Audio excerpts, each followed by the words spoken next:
Shalom, Bwana asifiwe. Assalamu alaikum Wanafuse, ni imani yangu kwamba mko poa, na kama kawaida yetu ambao wana mitihani tunaomba kwa Mwenyezi Mungu awafanyie wepesi. Tunamshukuru Mwenyezi Mungu kwa neema zake tunazozijua na tusizozijua. Tunamuomba atusamee madhambi yetu tunayoyajua na tusiyoyajua. Najua mmekuwa mmemiss DJ Sma huyu katika analysis ya hivi, na leo naamini kabisa mutaenjoy. Ila angalizo, ukija hapa na majibu yako kichwani utakuwa unapoteza muda, kwa sababu tayari una majibu yako. Hapa unakuja kukutana na maoni na mtazamo wa DJ Sma. Ukija hapa kuwa na ubongo huru na wazi kupokea mtazamo tofauti, na utakayoona yanafaa unaweza kuchukua, utakayoona hayakufai uyaache. Haya ni maoni yangu binafsi DJ Sma, na kila mtu ana uhuru wa maoni yake. Ukiona una maoni tofauti, kuwa huru, tengeneza video yako, weka kwenye YouTube channel yako, ila tusipangiane nini tuongelee, nini tusiongelee, kwa sababu ripoti ya Jaji Chande ina kama masaa mawili, alafu mheshimiwa Rais wa Jamhuri ya Muungano wa Tanzania Samia Suluhu Hassan ina dakika 30 mpaka 40 hivi. Kwa hiyo ni masaa mawili. Nikisema niichambue yote tutakesha hapa. Kwa hiyo nimechagua baadhi ya vitu ambavyo nimeona ni vya msingi ambavyo vitamwezesha Mwanafuse aweze kuielewa kwa uzuri zaidi na undani zaidi maoni na ripoti ya Jaji Chande. Sasa bila kupoteza muda, kwanza hapa kati nilikuwa niko busy, tumesafiri sana nyanda za juu kusini, kuna a lot of content ambazo tumezitoa. Kama hujaziona na kushauri, ingia hapa YouTube channel DJ Sma. Nimeenda sehemu tofauti, nimeenda Mpanga Kipengere, nimeenda Kitulo, nimeenda Mbeya, Iringa, Matema Beach, Sumbawanga, Rukwa, kumention sehemu chache, na zimebarikiwa sana na nimedocument, nimepiga video, ziko hapa. Ingia tu kwenye YouTube channel yangu, especially kwenye playlist ya DJ Sma ya Fuse Adventure utazikuta.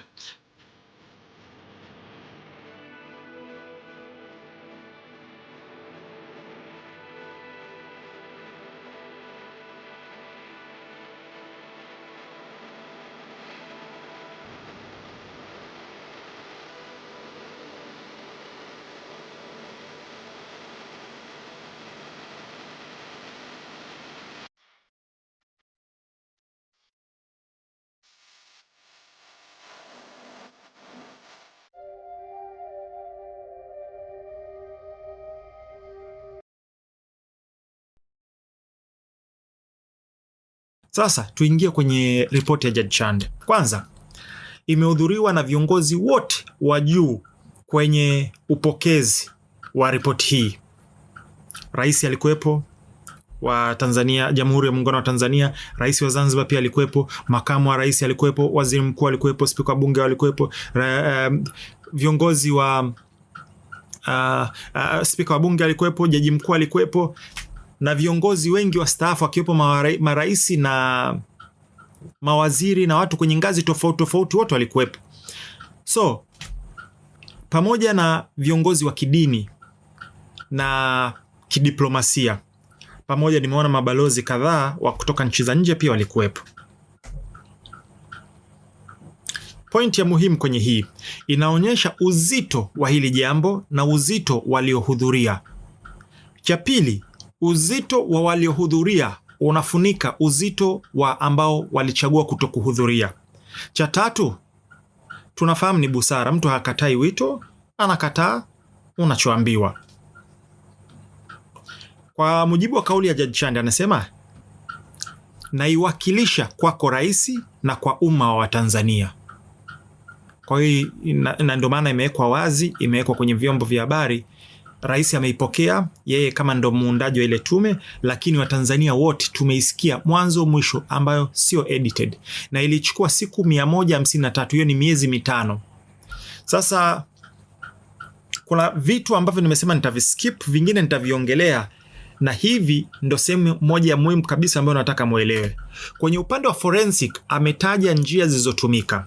Nikisema forensic nikimaanisha uchunguzi na upembuzi. Huenda wengi ambao sio familia na forensic na investigation wasielewe, hivyo kutokuelewa baadhi ya vipengele vya ripoti huku mbele. Yani ikimaanisha usipoelewa baadhi ya terminologies na njia zilizotumika, kuna baadhi ya ripoti hautoielewa kwa sababu hukuelewa zimefikiwa vipi na zimeeleweka vipi. Sasa kuna baadhi ya kauli ambazo alizisema, mfano kama uchunguzi wa kisayansi, scientific investigation. Uchunguzi wa kisayansi ni katika sayansi asilia, unarejelea upataji hai wa taarifa kutoka katika chanzo cha kuaminika.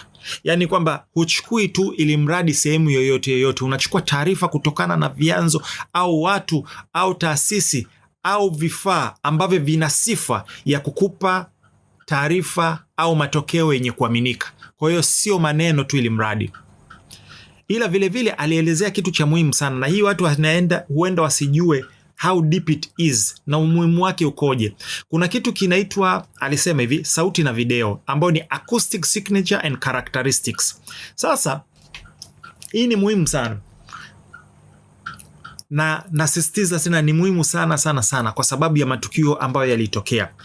Katika uchunguzi wa kitaalamu, sauti na video, hasa yani saini nikimaanisha acoustic signature ya akustikia, na sifa hufanya kama alama ya vidole ya kidijiti, yani digital fingerprint, ili kutambua, kuthibitisha au kuchanganua matukio, vifaa na maeneo. Acoustic signature, yani saini ya acoustic, ni mfumo wa kipekee ya sauti iliyoundwa na vyanzo mahususi kama vile mashine, bunduki, magari au hata kelele za kimazingira. Environment zinaruhusu wachunguzi kutofautisha kati ya tukio sahihi na usahihi wake, au kujua kama ni ya magumashi na kama imechezewa. Sasa wanafanyaje? Uchanganuzi wa sauti katika uchunguzi hutumia fizikia kutafsiri rekodi, ile sauti ambayo imerekodiwa, milio ya risasi, sauti, athari, ili kuunda upya matukio, reconstruction ya tukio, kubainisha mahali, sehemu, au kuthibitisha ushahidi wa sauti. Inahusisha kuchanganua spectrogram, ambao kidogo mko familia, kuna sauti ukiiweka kuna wevu zinatokea. Sasa zile wevu, mfano kama sisi ma DJ, unaweza wakajua hii ni bezi, hii ni speech, ni kauli, hii hapa ni kiki, hii ni instrument. Na kwa kuangalia ile spectrogram una uwezo wa kuchambua na kujua nini ni nini na kipi ni kipi.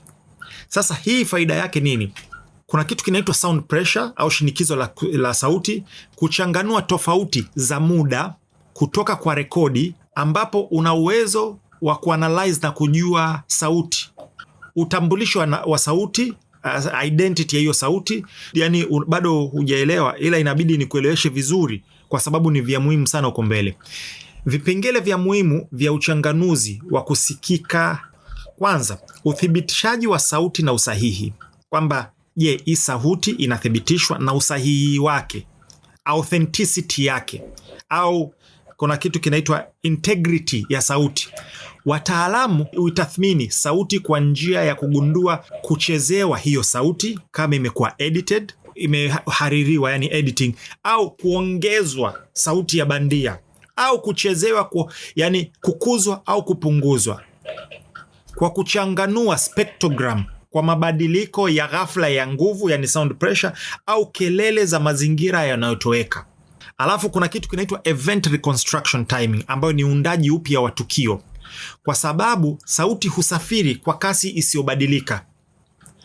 Watafiti wanaweza kutumia muda wa sauti ilipokuwa generated, kama vile mlipuko au mdomo wa risasi, muzzle, au athari za risasi, ili kupima, kucalculate au kukokotoa umbali na mfuatano wa matukio. Mfano, the longest sniper shot ni takriban kilomita 2. Ilichukua sekunde 9 kutoka kwenye ile bunduki mpaka kumfikia yule muhusika. Kwa hiyo kutokana na sauti wana uwezo wa calculate distance mpaka ilipofikia kule. Lakini kuna kitu kinaitwa localization, mahali au chanzo, kwamba kwa kutumia spectrogram wanaweza akajua sauti ilitokea wapi, kutumia ile sauti ambayo imerekodiwa, ila kutumia matukio kadhaa ya ile sauti. Unaweza kukuta kuna video 1 au 2 au 3 za ile sauti, wana uwezo wa kuzioanisha na kubainisha eneo la chanzo kulingana na saa kuwasili kwa sauti. Mfano kuna echo. Watu wa acoustic, nadhani hata hapa ninavyoongea jirani wanajenga, nadhani unasikia wanagonga gonga. Ukipiga mfano ukiingia kwenye chumba, utamkuta mtu acoustic anapiga hivi, anasikiliza inavyoenda na inarudi. Mtu ambaye iko trained ana uwezo wa kujua kuna umbali kiasi gani na sauti inagonga wapi zaidi na kitu gani cha kufanyika.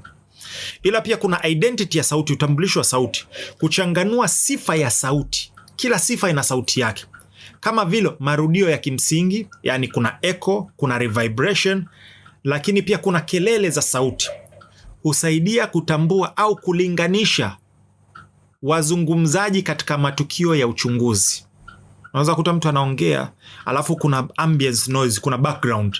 Sasa kuna mtu anaweza akachezea, lakini ni ngumu sana kureconstruct background noise. Kwa hiyo watu ambao wamekuwa trained wanaweza kujua hapa imechezewa. Unaona ukimya kwenye background noise au kuongezeka kwenye ambience noise, hapa kuna kitu ambacho hakiko sahihi. Ila pia kama nilivyosema, kuna uchambuzi wa mazingira, kuchanganua mwangwi na urejeshwaji husaidia kubaini mazingira ambapo rekodi ilifanywa. Mfano, unasikia video imefanyika alafu unasikia sauti ya ndege ambaye tuchukulie imetokea Dar es Salaam. Unasikia sauti ya ndege ambayo ndege hapatikani Dar es Salaam, labda anapatikana Morogoro peke yake, au anapatikana kwenye mapori Serengeti na Ngorongoro. Moja kwa moja unajua hii sauti imechezeshwa, kwa sababu kuna characteristics au kuna viashiria ambavyo vinaonyesha hii sauti sio. Au iko kwenye open space. Open space huwezi kupata mwangwi, lakini ukisikia kuna mwangwi unajua hii ilikuwa ni closed space ambayo kwa mazingira haya ilirudi. And of course kuna characteristic kama kwenye milima na vitu kama hivyo. Sitaki kuingia sana deep kwenye hizo. Sasa aina ya vipimo vinavyotumika, mfano kuna spectrogram, viwakilisho vinavyoonekana vya masafa ya sauti kwa wakati, ni muhimu kwa kutambua kutoendelea katika rekodi. Kwa hiyo wakichukua kiweka kwenye spectrogram, wakiangalia grafi yake, wanaweza kujua hapa kuna kitu ambacho hakiko sawa, au hii sauti kutokana na spectrogram yake na pattern yake ni sahihi. Yani hapa napoongea kuna sehemu inagongwa, sijui kama mnaweza kusikia, anaigonga alafu kuna echo inafuatia. Kwa hiyo source ya hiyo inayogongwa na echo ya pili moja kwa moja inakwambia distance na unaweza ukajua imetokea wapi. Sijui kama mnaweza kuisikia, mimi naisikia hapa. Alafu kuna kitu kinaitwa relative approach, mbinu husika. Mbinu inayotumia kutambua hitilafu au kelele za kuudhi kwa kuzilinganisha na mwenendo unaotarajiwa. Yaani kuna kitu utaona kwenye disturbance kwenye ile sauti, unajua hapa kuna kitu ambacho hakiko sahihi. Alafu kuna passive acoustic monitoring, ufuatiliaji wa kusikika kwa sauti. Hutumika katika uchunguzi wa mazingira, kufuatia spishi na mabadiliko ya mandhari. Unaona sasa hivi kuna sauti unaisikia kwa ndege. Kwa hiyo kwa Dar es Salaam, mimi sina rekodi hapa, ukimkuta mtaalamu anaweza akapata angalau kujua huyu mtu alikuwa wapi, kwa sababu hiyo sauti ya ndege iliyosikika kwa Dar es Salaam wanapatikana labda Masaki, wanapatikana Mbezi Beach, labda na Kunduchi, maeneo ya karibu na bahari. Ila ukiingia huko ndani Ilala, Gongo la Mboto, sijui wapi, hasikiki.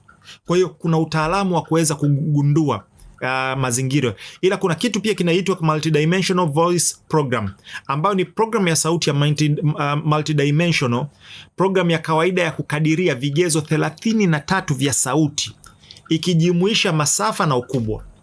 Kwa hiyo hii ni fani kabisa ya watu wanakaa darasani wanaisomea. Hizi zinatumika wapi? Zinatumika kwenye uchunguzi wa jinai, kuchanganua simu zilirekodiwa au sauti na ufuatiliaji ili kutambua sauti, milio na risasi na mayowe. Hapa nimetaja simu kwa sababu gani? Asilimia kubwa ya ushahidi uliotumika ni wa simu, lakini kila simu ina uwezo wake wa kurekodi na maiki zake. Uwezo ukafananisha simu ambayo ina noise cancellation na simu ambayo haina noise cancellation katika kuchanganua sauti. Kwa hiyo kuna vitu ambavyo lazima tuwe navyo makini. Utakuta eneo ni hilo hilo, simu fulani iPhone 17 ambayo ina noise cancellation na kubalance sauti za pembeni, uweze kufananisha na simu ambayo let's say, sitakutaja brandi, lakini mnaweza mkanitajia hapo chini, uwezo wake ni mic ya kawaida ambayo inapokea kila kitu. Ila pia inatumika kwenye uchambuzi wa ajali. Nadhani ukipata ajali, waga watu wa insurance wanaita wataalamu wao kwa sababu ya kubaini. Kwa hiyo wanaweza kutathmini ajali za barabarani au za viwandani. Ila pia inatumika kwa sababu ya research, vitu kama utambuzi wa viwandani, kuchanganua sauti, mitetemeko, ili kugundua hitilafu za vifaa. Na wanatumia baadhi ya viumbe, let's say kama popo na wengineo, wanatumia sauti kwa ajili, pamoja na whales, dolphin, wana acoustic yao ambao wanatumia kwa sababu ya navigate, lakini kugundua vitu. Kwa nini nimeeleza haya kwa kina? Kwa sababu ya kuondoa taswira ambazo ziko kichwani kwetu. Mtu usikinzane na facts and logic. Kuna baadhi ya watu tayari wana majibu na taswira kichwani mwao ambao atataka kubishana na ushahidi wa kisayansi. Nitakutolea mfano tu. Wengi ambao tunaangalia movie tunajua sauti ya silencer za bunduki. Utasikia chui chui chui chui, ambao tunaziona kwenye movie, ila kiuhalisia hazili hivyo. Au ambao wameangalia movie ambazo zina mwewe na sauti ya mwewe, ile sauti ya mwewe sio, wamechukua sauti ya ndege mwingine wakamvalisha ili kupata kusikia sauti yake, lakini sauti ya mwewe halisia ni mbaya. Kwa hiyo wana movie wakaona hii haifai, wakabadilisha na kuweka sauti ya, kuna mwewe na hawk, kwa hiyo wakachukua moja wakabadilisha wakaweka huku ili iwe na mvuto zaidi. Unaweza kukutana na mtu afa kaanza kubishana kwa sababu ana majibu yake kichwani. Ili nimependa nichanganue kwamba ukimkuta mtaalamu anachanganua vitu kitaalamu, basi kuna characteristic na kuna vyenzo na kuna vifaa na kuna elimu na uweledi ambao anautulia mpaka kufikia kwenye majibu haya. Hizi njia za uchunguzi ni za kitaalamu. Mtu anaweza kuchukua video akaivalisha sauti tofauti ambayo sio ya kwake, alafu ikasambazwa, na hii tuliona sana katika kipindi hichi. Kwa hiyo hizi mbinu ziko very advanced na ziko accurate katika kuweza kubaini video hii ni sahihi au sauti hii iliyotumika kwenye video hii ni sahihi au ni ya kuvisha au imekatwa au imebadilishwa. Nadhani nitolee tu mfano mdogo. Katika video ambayo ilitumiwa ndivyo sivyo ni video ya airport. Ilichukuliwa video ya kipindi ambacho mwili wa Magufuli uko airport baada ya kufariki kwake. Raia walivyovamia kwa kutokana na mahaba na mapenzi ya rais wao. Ikachukuliwa ile video alafu ikapostiwa siku ya tukio tarehe 29 na kusema raia wamekinukisha, wamevamia airport na kuiteka airport.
Sio mimi ninabisha 100% kwa sababu mimi nimetua siku hiyo. Yani mimi natua tarehe 29 kwenye ndege, naona watu wana chini mamoshi na maeneo ambayo yanachomwa.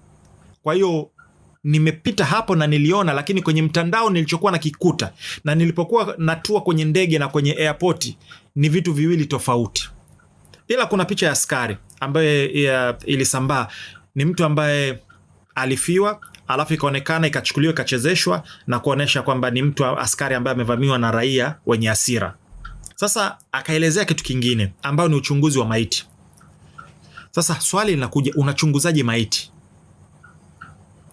Sasa ukitaka kuelewa taswira tu, upate general uelewa wa visual, na kushauri nenda kaangalia hata episode 2-3 za series moja maarufu sana ambayo inaitwa CSI, Crime Scene Investigation. Nenda kaiangalia, itakupa uelewa mzuri sana wa jinsi autopsy inavyofanya. Uchambuzi wa maiti hasa unaofanywa kupitia uchunguzi wa kimahakama unalenga kubainisha sababu, namna, wakati wa kifo kwa kutathmini ushahidi wa kimwili wa ndani na wa kinje. Wa ndani unaweza kuwa wa kitoxic, yani wa kisumu. Utaratibu huu huhusisha uchunguzi wa kina wa nje, aidha majeraha, ukali, matobo na alama zingine za nje. Mtu anaweza kuta kapigwa kavilia damu imekuwa mweusi.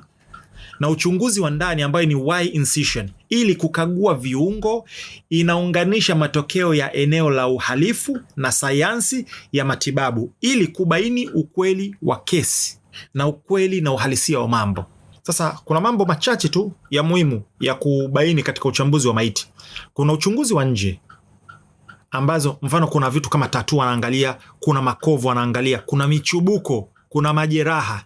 Inajumuisha kukusanya ushahidi wa mtiririko, lakini pia kuna vitu kama DNA, kuna nyuzi, kuna mabaki ya risasi. Unajua unaweza kukuta mtu kauawa na mtu mwingine, alafu yule aliyemuua nywele zake zikabakia kwa yule mtu, au mate yake au hata jasho yake au damu yake ikabakia kwa yule aliyeuawa. Sasa wachunguzi wakija watamfuatilia, wakikuta hata nywele moja ambayo sio ya kwake wataenda wataipima, wakikuta damu ambayo sio ya kwake wataenda wataipima, na viashiria vingine. Alafu kuna uchunguzi wa ndani. Mtaalamu wa uchunguzi wa kitabibu hufungua mwili, huondoa viungo vya ndani, kuvitoa nje na kuvichunguza uharibifu au ugonjwa au kukusanyika kwa kutumia tissues. Ana uwezo wa kujua kama ilikuwa ni toxic, ilikuwa ni sumu au food poisoning au ilikuwa ni kitu gani. Alafu pia kwa kutokana na hii inaruhusu au kujua muda wa kifo, PMI. Wanajuaje? Kutokana na mabadiliko ya kimwili. Sasa kuna vitu ambavyo vitatu muhimu. Cha kwanza ni rigor mortis, kukaza kwa misuli. Cha pili ni livor mortis, kuunganishwa kwa damu, yani damu kwanza kuganda na mtu anaanza kubadilika rangi, unaanza kushangaa ameanza kuwa zambarau, au mtu anapokuwa kali yake mbaya unamkuta anaanza kuwa blue. Alafu kuna agor mortis, kupoa kwa mwili kwa kutokana na mwenendo wa muda. Sasa hizi zinatumikaje? Pallor mortis, ngozi hubadilika rangi muda mfupi tu baada ya kifo. Algor mortis, mwili hupoa hadi joto inaondoka kabisa. Unajua sisi kawaida tunakuwa ni 37 degrees. Ikizidi hapo tunakuwa ni wagonjwa, ikipungua hapo inakuwa ni wagonjwa. Kwa hiyo mwili unapopoa mpaka unabaki 0 degree, wataalamu wanaweza kujua inachukua muda gani na mazingira yalikoje mpaka amefikia hapa na kuweza kukadiria muda wa kifo. Alafu kuna rigor mortis ambao misuli hukakamaa. Kadri maiti yanavyozidi kukaa ndo misuli yake inavyozidi kukakamaa. Hii mimi niliiona kwa sababu nishai kuuguza mtu. Sisi watu na utaratibu wa kumwosha maiti, nikaenda kumwosha maiti nikashuhudia hiyo. Alafu kuna livor mortis, vidimbwi vya damu kutokana na mvuto. Sasa umuhimu wa uchunguzi huu hutofautisha kati ya kifo cha kawaida, kifo cha bahati mbaya, kumjua au kukadiria muuaji au kutoa ushahidi wa hatua za kisheria. Kwa hiyo unaposikia daktari au polisi mwadilifu mwenye uweledi akisema amekufa kwa sababu hii na inakadiriwa alikufa muda fulani, ujue sio amebahatisha tu, kuna sayansi ambayo imefanyika hapo nyuma. Kama ni kifo cha sumu au kunyongwa au ilikuwa ni kwa nguvu, mfano kama George Floyd yule wa Marekani alivyokandamizwa na goti kwenye shingo mpaka akafariki, au kama mtu alijiua, au kama ni kifo cha kawaida, Vyote hivi ambavyo tumevielezea juu vinatoa dira ya kuweza kubaini ambayo tumeyasema. Sasa kwa ufupi, wanatambuaje maiti kama haina utambulisho au sura, yani haionekani?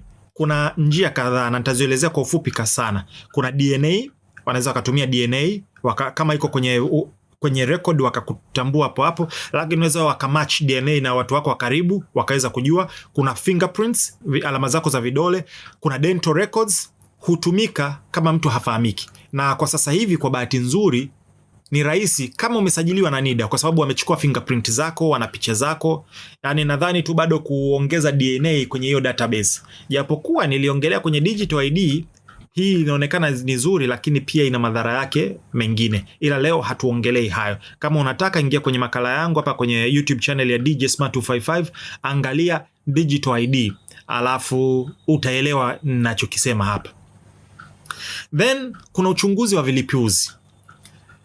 Kuna taaluma maalum ya uchunguzaji wa mlipuko, huhusisha uchanganuzi wa kisayansi wa vifusi, debris ile, na pamoja na eneo lilobakia, mabaki ya vifaa baada ya mlipuko, ili kutambua aina ya mlipuko, kuunda upya tukio, yani reconstruction ya tukio, kulinganisha vifaa na material.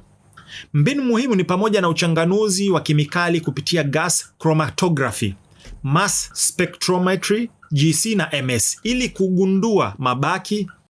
Sasa wakishatambua wasifu wa vilipuzi, wanaweza kutrace, je, vinapatikana ndani ya nchi au havipatikani? Kama sio, vinapatikana wapi na vimeingiaje, na ni nani aliingiza, nani ana ujuzi wa kutengeneza hivi vilipuzi, na nani ana ujuzi wa kuvitumia, lakini vimefadhiliwaje, kwa sababu hivi vitu sio bei rahisi. Kwa hiyo hii kwenye investigation na forensic, ukikutana na wataalamu wana uwezo wa kugundua hivi vitu. Ndio maana unaweza kashangaa mtu kafanya tukio alafu kakimbia, lakini baada ya wataalamu kufanya wanaweza kumgundua na kumtrace na kumkamata. Ila alielezea pia wachambuzi wa picha. Sasa tafiti za picha, uchunguzi unaotumia taswira wa kidijitali, wanatumia OSNIT, yani kwamba hizi picha na video zimetolewa kwenye mitandao, watu waliposti wakazichukua, ambayo ni OSNIT, ili kwa sababu ya reconstruction ya matukio. Inahusisha kuchunguza picha za uchunguzi, yani ile material, picha za satellite, na uchanganuzi uliosaidiwa aidha kwa AI, kwa sababu kuna AI ambazo zasaidia sasa hivi, au njia tofauti tofauti, kwa sababu ya kujenga hoja na kuthibitisha ni sahihi au sio sahihi. Sasa kazi yake ni nini? Taswira ya kidigital, aidha ni picha au ni video, uchunguzi maalum wa taswira ili kubaini ikiwa ni asili, yani ni original, haijachezewa, au iko tampered with, imechezewa, au ni ya uongo au za kubuniwa, ambayo ni pamoja na uchambuaji wa metadata. Unajua hizi sisi tunaona picha, lakini ukiingiza kwenye kompyuta inageuka ones and zero, na mule ndani kuna metadata, imeshutiwa na simu gani au kamera gani, muda gani, na characteristics zake zikoje, ni model gani, yani na tarehe gani, na vitu kama hivyo. Kwa hiyo kuna ile metadata ambayo wakiichukua, unaweza kadhani tu umeposti picha ya kawaida, ukadhani uko salama. Kuna wataalamu wanaweza wakaichukua wakapitia kwenye metadata yake na ukashangaa jinsi ambavyo inakuwa traced kwako wewe. Ila pia uwezo wa kuchangua deepfake. Sasa hivi tunafahamu kuna deepfake nyingi sana. Lengo lake ni nini? Ni uthibitishaji unaoonekana, kuthibitisha uadilifu, yani integrity na asilia na origin ya hiyo video au hiyo picha. Mfano kama kuna CCTV zilitumika, lakini pia kuna picha na video zingine ambazo zilitumika.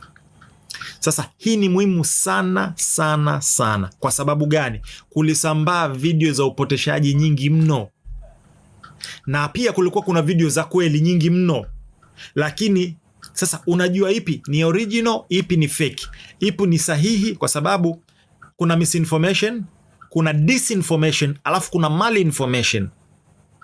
Mtu anaweza akachukua picha ni sahihi, lakini akaitumia katika sehemu sio sahihi. Kama tulivyosema, malinformation ni kuchukua raia walipovamia kwa kutokana na mapenzi airport kwenda kupokea mwili wa hayati Magufuli, ikatumika na kusema kwamba watu walivamia airport siku ya tarehe 29, wakati ni uongo, hiyo ilikuwa ni malinformation. Lakini Jaji Chande alielezea njia zingine ambazo tume ilitumia, taarifa za wataalamu wa kisaikolojia, kwa sababu pia kuna picha au kuna video ambayo ikiwekwa pale, mtaalamu wa saikolojia akiangalia, ana uwezo kugundua vitu ambavyo wewe hujui. Anaweza akaangalia body movement, akaangalia tone, akaangalia structure, akaangalia macho na physical signs. Huyu mtu alikuwa amelewa, alikuwa chini ya under influence, either amevuta bangi au ametumia unga au vitu kama hivyo. Alikuwa na hasira, alikuwa na furaha, alikuwa amelazimishwa, alikuwa ni mwoga, alikuwa yukoje. Kwa hiyo kuna vitu ambavyo wataalamu wa saikolojia wakiangalia wanaweza wakafanya analysis, na kuna kitu nishaongelea sana vinaitwa psych profiling, wanaweza wakafanya psych profiling. Kingine alichosema ni wataalamu wa chumi na fedha. Hii atahitaji maelezo kwa sababu imenyooka, ila ni moja ya vitu ambavyo zilitumika. Sasa DJ Smack kama analyst wa kujitegemea anasema iwapo hivi vigezo vimetendewa haki, basi hii itakuwa ndo tume yenye uchunguzi wa kina zaidi kuwahi kutokea Tanzania, na ripoti hii itakuwa ndo the most comprehensive and detailed scientific report iliyowahi kufanyika Tanzania. I'm open, kama kuna mtu anaweza ka challenge hii, niko wazi. Na hii inaashiria Tanzania tuna uwezo na uweledi, sisi tunao. Sasa tutofautisha vitu viwili kati ya uwezo na uweledi na kutumia hivi vitu. Ni vitu viwili. Wewe unaweza kuwa na kipaji cha kucheza mpira lakini hauchezi mpira. Unaweza kuwa na kipaji cha kuongea lakini hauongei. Kwa hiyo kitu ambacho kimedhihirisha kutokana na hii ripoti na hivi vigezo ni uwezo na uweledi ambao upo ndani ya Tanzania, na so far kwa uelewa wangu kwamba waliohusika ni Watanzania asilimia kubwa. Sijaona na kujua kama kuna watu wa kutoka nje, lakini najua kwa sababu alielezea kwamba walitumia viwango vya ndani, vya kikanda na vya kimataifa katika uchunguzi wao. Kwa hiyo zina standard za kimataifa. Sasa moja vitu vya muhimu sana ameainisha ni jukumu la tume kubaini ukweli, fact finding. Hii ndio lilikuwa jukumu la tume. Maana yake pia ni kwamba ni kubaini uongo na upotoshaji wakati na baada ya tukio. Sasa watu wasichanganye, hii sio tume ya mahakama kwamba inatoa hukumu. Watu wasichanganye, hii sio tume ya upelelezi kupeleleza kesi. Watu wasichanganye kwamba hii sio tume ya sheria kuamua nani ana hatia au nani hana. Haya nayasema kwa uelewa wangu mimi. I stand to be corrected. Mimi ninachoamini na ninachoelewa, hii ni tume ya kubaini kipi kilitokea na kipi hakikutokea, kipi ni kweli na kipi ni uongo. Ndo kazi ya hii tume. Sasa kuna watu watataka kutumia hii kama ndo hukumu. Mbeleni Rais Samia Suluhu Hassan atalitolea maelezo. Tukimaliza hii tunakuja kuchambua uwasilishaji wa Rais wa Jamhuri wa Muungano wa Tanzania, Rais Mama Samia Suluhu Hassan. Sasa tupitie tu vitu vya muhimu kwenye ripoti vya msingi. Cha kwanza, kuchunguza na kubaini chanzo halisi. Pigia mstari halisi, na haya ni maneno ya Jaji Chande. Kuchunguza na kubaini chanzo halisi, pigia mstari, kwa sababu kuna watu wanabadilisha chanzo halisi na kuweka vyanzo vyao kwa sababu ya kutengeneza narrative. Cha pili, lengo kuu, wahusika kupanga na kutekeleza. Nini ilikuwa lengo kuu ambao wahusika hawa walipanga na kutekeleza? Cha tatu, kubaini na kutathmini madhara yaliyojitokeza kwenye kategori zifuatazo: vifo, majeruhi, uharibifu wa mali, miundombinu na madhara ya kiuchumi na kijamii. Sasa hapa DJ Sma ninaongeza baadhi ya vitu kwa sababu ya clarification. Mimi nitaongeza physical, binafsi kwa mtu kimwili, financial, kiuchumi, na psychological damage. Kingine cha nne ambacho cha kuzingatia ni kuchunguza na kutathmini mazingira yaliyochukuliwa katika kubaini na kukabiliana na ghasia zilizojitokeza. Hapa mimi uelewa wangu ni vipi, kwamba mlitathmini vipi kwamba kuna kitu kimetokea. alafu baada ya kutathmini mulichukua hatua gani, kwa misingi gani na utaratibu gani. Na 5, mapendekezo ili kuboresha, kuzuia tena na kuleta uwajibikaji. Tupitie tu baadhi ya takwimu. Tukio la kwanza lilianza Kimara Baruti. Maeneo ambayo wao tume imepitia na kufanya tathmini yao ni maeneo 202 katika wilaya 21 katika mikoa 11. Sasa hii inakwambia nini? Hii inaonyesha vurugu zilikuwa baadhi ya maeneo na kuna baadhi ya maeneo hakukuwa kuna vurugu. Maana yake ni nini? Kwamba vurugu hazikuwa nchi nzima. Kwa hiyo watu wanavyosema kwamba Watanzania wote au nchi nzima ilikuwa kwenye vurugu au ilisababisha madhara au haikukubaliana na ABCD, basi wanakuwa ni waongo, kwa sababu ni baadhi ya maeneo. Uhalisia au ubora alitakiwa kusema kwamba baadhi ya watu wa Tanzania au baadhi ya raia wa Tanzania au baadhi ya maeneo ya Tanzania, alafu unatoa maelezo yako. Nikiongelea wale ambao wana general, kuna moja ya mbinu ya PsyOps inaitwa hostile generalization. Una generalize kila kitu. Kauza samaki mmoja unasema samaki wote wameoza, bahari haifai. Umeenda kwenye mgawa mmoja Dar es Salaam pale umekuta maharage yameoza, basi unasema maharage yote Dar es Salaam hayafai, wana Dar es Salaam nzima inauza maharage yaliyooza. Au umeenda kwenye ofisi moja, mtu mmoja kakupokea vibaya, unasema basi ofisi zote hizi hazifai. So hiyo inaitwa hostile generalization na imetumika sana. Ni moja ya mbinu ya PsyOps, na makala ya PsyOps nimeshatengeneza yako kwenye YouTube channel yangu. Kaelezea vyanzo ambavyo vilitumika kwa sababu ya uchunguzi wao. Kuna primary and secondary, yani face on face, yani mtu ambaye ni mmeongea na mhusika direct au mmeenda eneo direct, lakini kuna secondary, either ni video, CCTV au report ambao za baadhi ya watu. Kuna statistics, kuna takwimu, alafu kuna face to face ambayo ndio tumeongelea. Ameelezea kwamba jinsi walivyopokea, walipokea watu 1321 ambao walisikilizwa, walitoa maelezo directly. Walipokea 149 kwa maandishi ya posta. Walipokea 323 kwa kuwasilishwa kwenye tume, ila walipokea email 557 kwa email. Kulikuwa na madodoso 4891. Kulikuwa kuna SMS, ujumbe mfupi 33250. Kulikuwa kuna message za WhatsApp 23195. Alafu kulikuwa kuna simu ambazo pia zilipigwa na watu waliwasilisha. Kulikuwa kuna vikundi 170 ambazo vilisikilizwa, ambavyo vilikuwa vina washiriki 2309. Anaeleza Jaji Chande, na hii ni muhimu sana kwa sababu kuna baadhi ya upotoshaji. Sikiliza anachokisema. Kuna vyama vya siasa vichache vilialikwa ila havikushiriki, kwa maana ya kwamba walialika vyama vyote na walialika watu wote, taasisi za kidini, iwe ni watu binafsi, iwe ni taasisi za serikali, iwe ni vyama.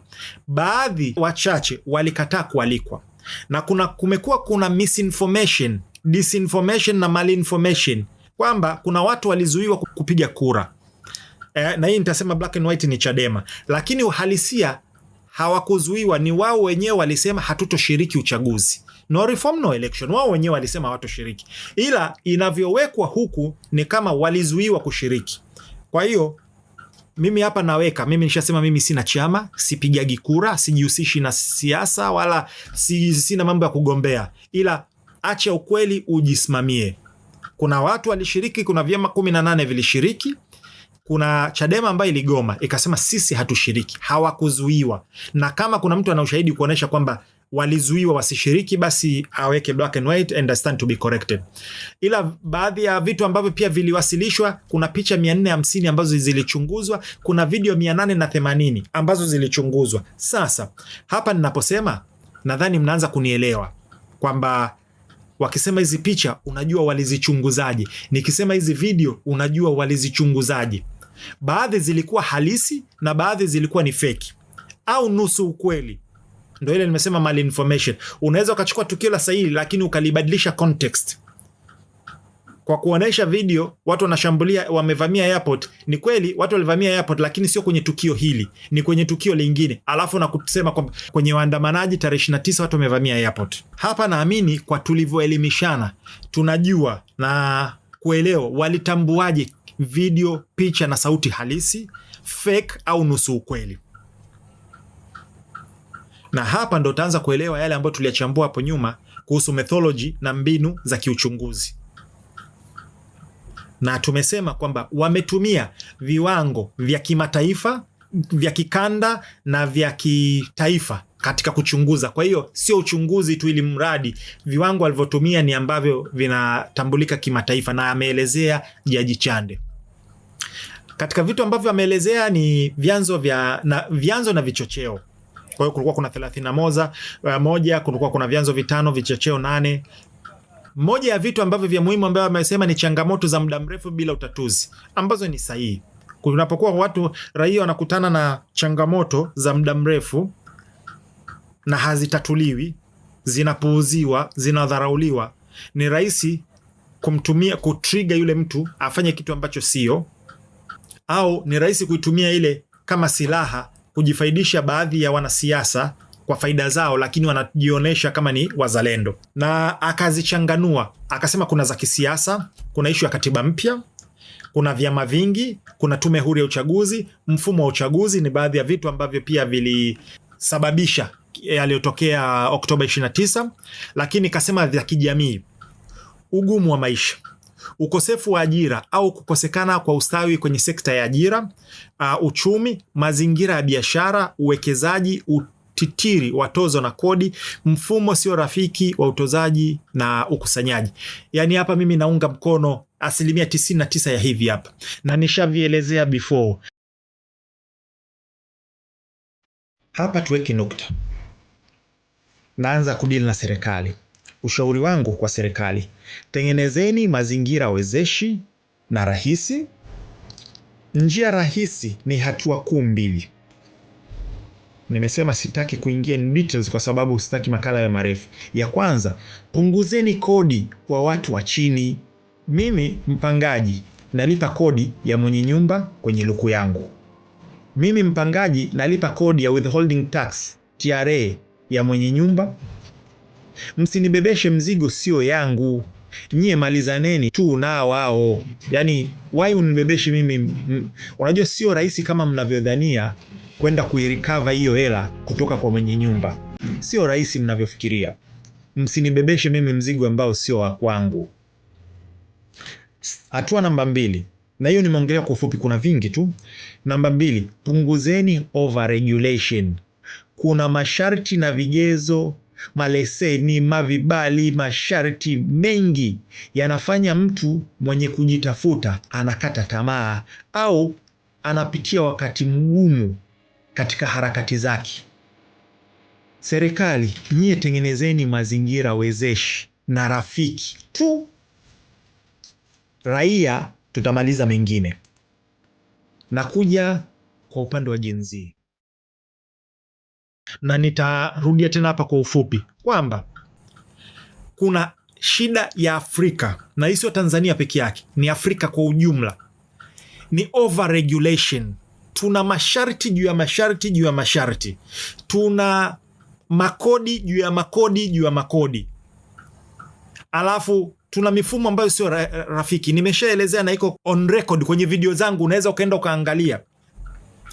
Nikaelezea mimi bado kidogo nifunga kampuni yangu kwa sababu nilienda pale Mwenge, mama ambaye alikuwa alinikadiria katika, nimemuonesha kabisa na EFD, na wao wanapendekeza uwe na EFD ili wajue mauzo yako na mapato yako yakoje, ili wakukadiria accordingly. Alafu akanikadiria kitu ambacho hakiendani, almost nusu ya ninachokiingiza, na hakuwa, yani hata lugha yake haikuwa rafiki.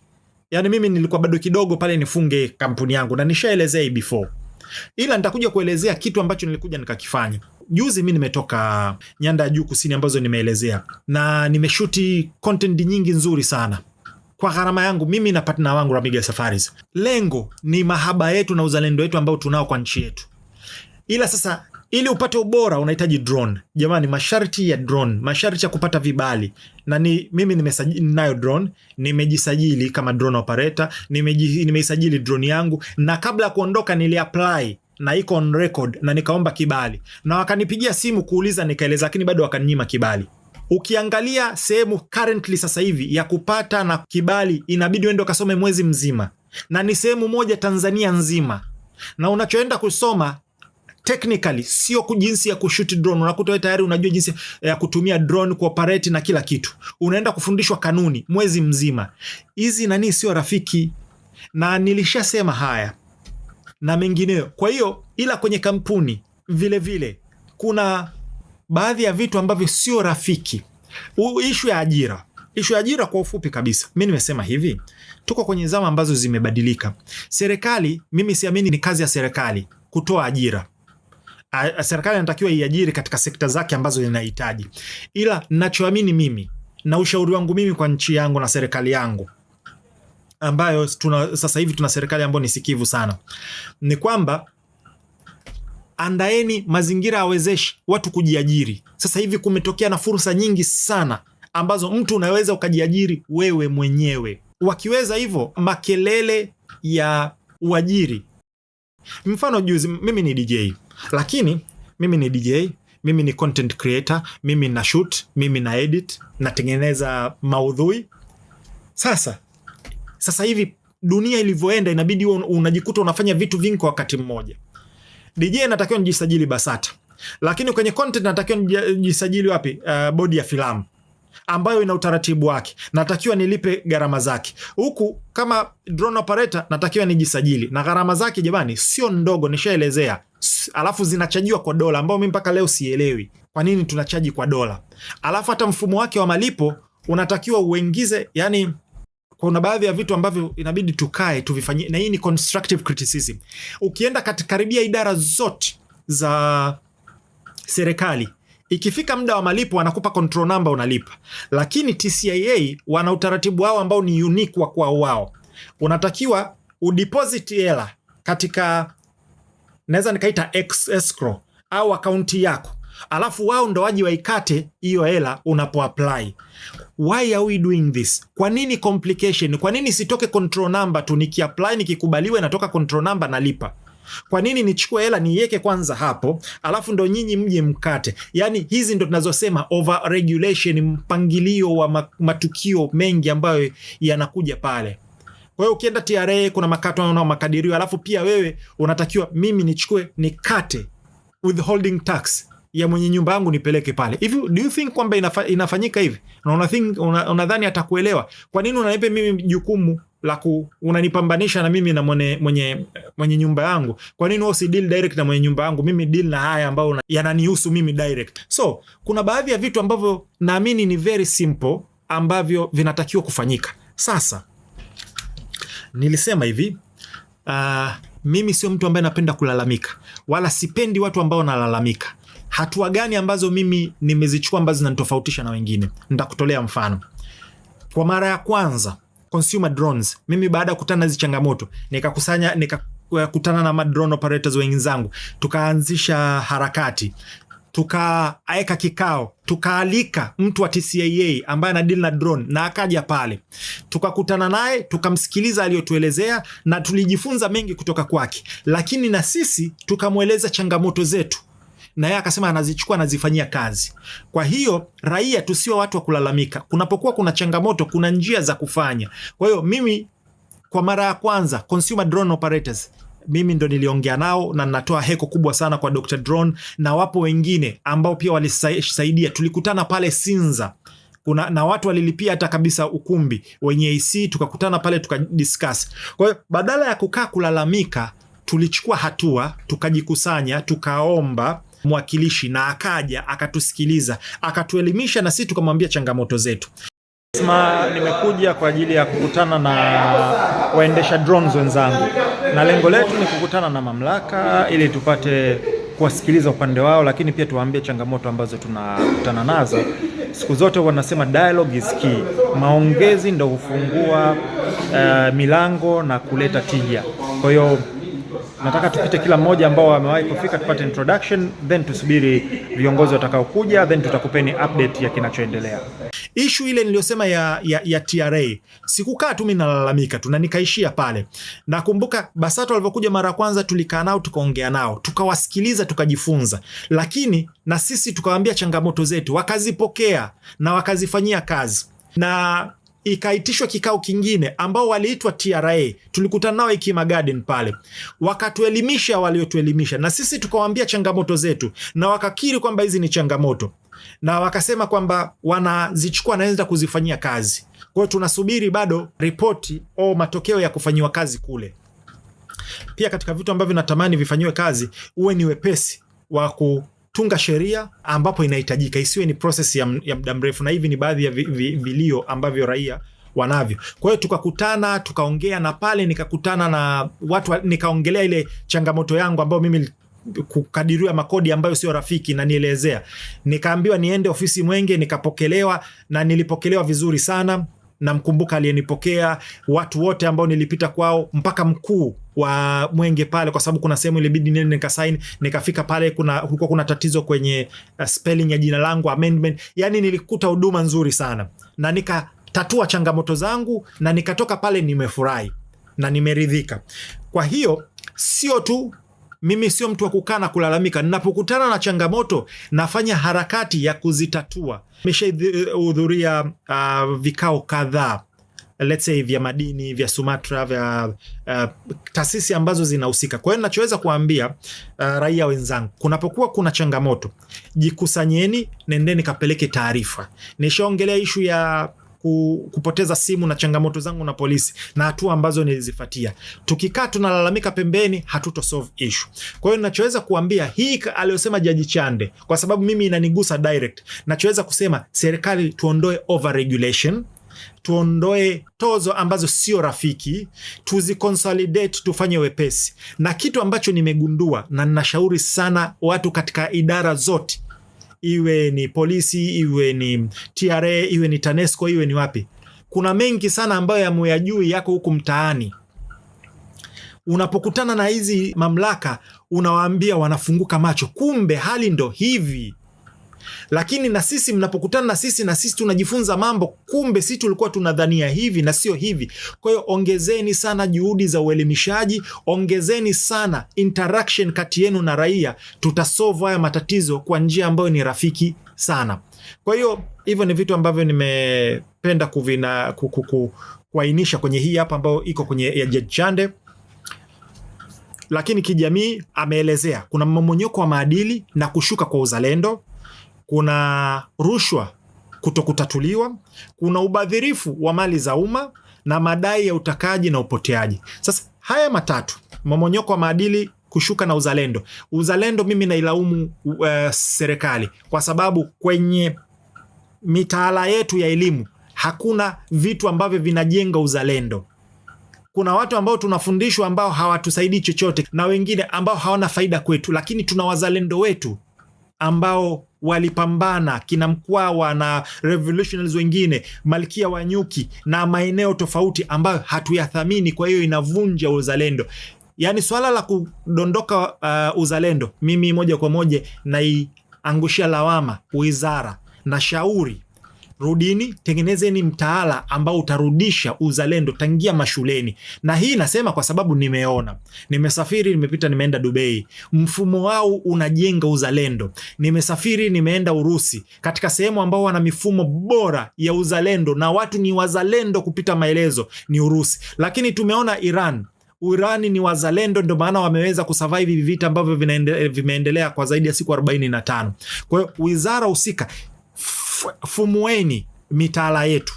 Na nishai kutoa nikasema, kwanza tunatumia miaka mingi sana kusoma, tuna uwezo tukapunguza. Kuna vitu vingi sana ambavyo vinatupotezea muda. Sasa tunapokunya kwenye mmomonyoko wa maadili, lawama na ngushia wazazi pamoja na viongozi wa kidini. Siku hizi viongozi wa kidini wamegeuka motivational speakers au wauzaji wa mafanikio ya muda mfupi. Ukisoma dua fulani, ukisoma sura fulani hivi mara kadhaa unapata hivi. Ukifanya dhikri fulani, ukifanya kitu fulani unapata hivi. Ukitumia mafuta haya upako, njoo hapa pokea hichi. Sio nini itaisha. Tumegeuka hivyo. Sisemi kwamba kuelekeza hivyo vitu ni vibaya, lakini siku hizi imeondoka watu, viongozi wa kidini wa pande zote kuelezea faida ya kuwa na tabia njema, faida ya kuwa jirani mwema, faida ya kutoa sadaka, faida ya upole, faida ya uungwana, faida ya kuiga wale waungwana waliotutangulia, iwe ni mitume, iwe ni wafuasi wao, ni maswahaba na disciples na wengineo, na historia za watu wema ambao wana sifa za uungwana. Kwa hiyo baada ya kuondoka hivi, mmomonyoko wa maadili lazima uje. Kwa hiyo wazazi kwanza wana ulezi, siku hizi wanakuambia ulezi wa kisasa ambao is BS. Matokeo yake ndo kushuka kwa maadili. Siku hizi hata ukiangalia jinsi watu wanavyotumia mitandao ya jamii unasema hivi huyu hana hata mzazi. Maadili yameondoka. Zamani sisi tulikuwa akija, let's say tunacheza mpira, anakuja mmoja wa wazazi wa ule mtaa, tunasimamisha mpaka anavuka na anachaguliwa mmoja kati yetu. Kama amebeba mizigo, tunachukua ile mizigo, tunampokea, tunapeleka nyumbani kwake, alafu anarudi anacheza. Ilikuwa ni jamii inalea mtoto. Yani mtoto ukifanya kosa, kwanza mtoto wa kila mtoto anajulikana mtaa mzima, huyu ni mtoto wa nani, nyumbani kwake ni wapi, baba yake ni nani. Jamii ilikuwa inalea. Sasa hivi tumeondokana hivyo, kuna ubinafsi, mazingira sio rafiki. Kwa hiyo maadili na mmomonyoko huo ni wa wazazi pamoja na viongozi wa kidini. Rushwa kutotatuliwa. Rushwa inabidi tutatue pande zote mbili, kwenye sekta za serikali, lakini watoaji rushwa ambao ni sisi wenyewe raia. Let's tuwe black and white. Alafu kuna ubadhirifu wa mali za umma. Hii nitakuja kuielezea huko mbele, na madai ya utekaji na upoteaji. Hii ripoti ameielezea Judge Chande ambayo tutakuja kuipitia. Ameelezea mwaka 2003 mpaka 5. Correct me if I'm wrong. Amesema kwamba kuna ripoti 758 za upoteaji, kutekwa au kujiteka, 113 wamepatwa, 445 hawajapatikana.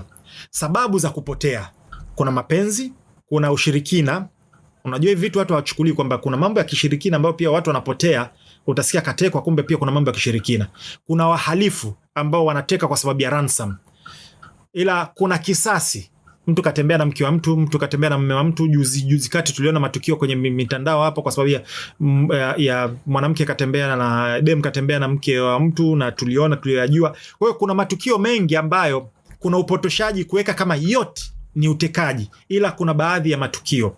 Lakini alafu kuna waliojiteka, ila kuna watu ambao wanakimbia madeni, kuna watu ambao wamekimbia sheria, wametoroka nchi bila taarifa, ila pia kuna human trafficking. Kuna watu wanafanya biashara ya viungo na binadamu, especially mabinti wengi. Unaambia tu wenzetu kule kuna biashara sehemu fulani, wengine wanaenda kujiuza kabisa, lakini wengine wanaenda kuhadaiwa kwamba kuna kazi kule, kumbe wanachoenda kutana nacho sio kitu. Kwa hiyo huku unakuta hata hakuaga kwa sababu maybe nyumbani kwao hawezi akaaga, kaondoka kimya kimya, inaonekana ametekwa, kapotea. Na kwa hiyo kuna vyanzo vingi ambavyo amevielezea hapa. Kaelezea njia za uchochezi. Kuna mitandao ya kijamii kabla, baada na wakati. Naomba mwende mkaangalia interview yangu ya tarehe 24 Oktoba kabla sijaenda Urusi. Niliongelea haya, na kuna video zaidi ya 3 kabla ya matukio niliogusia uwepo wa viashiria vya mipango za vurugu. Fuse imekuwa mbele ya muda, na hata kuna mshikaji wangu na akisikiliza hii atajua namwongelea yeye. Nilimwambia this time it's different. Naona kabisa mipango, kuna pattern naiona. Hii ilikuwa ni mwezi wa ngapi? Mwezi wa 4 au wa 5. Hawa watu wamejipango, wako very coordinated, na karata zao wanavyozitumia ni kwa uweledi. Akaniambia no, tumejipanga vizuri. Yani niliweza kuona hivi vitu 4, 5 months, 6 months before. Na ndo hicho ambacho ameelezea Judge Chande kwamba hizi harakati zilianza takriban miezi 6 huko nyuma. Anyway, Judge Chande anaelezea watu walipewa simu maalum. Kwa hiyo kulikuwa kuna financing na kulikuwa kuna mipango. Kwa maelekezo wapige picha na video. Lengo ni kuibua hasira.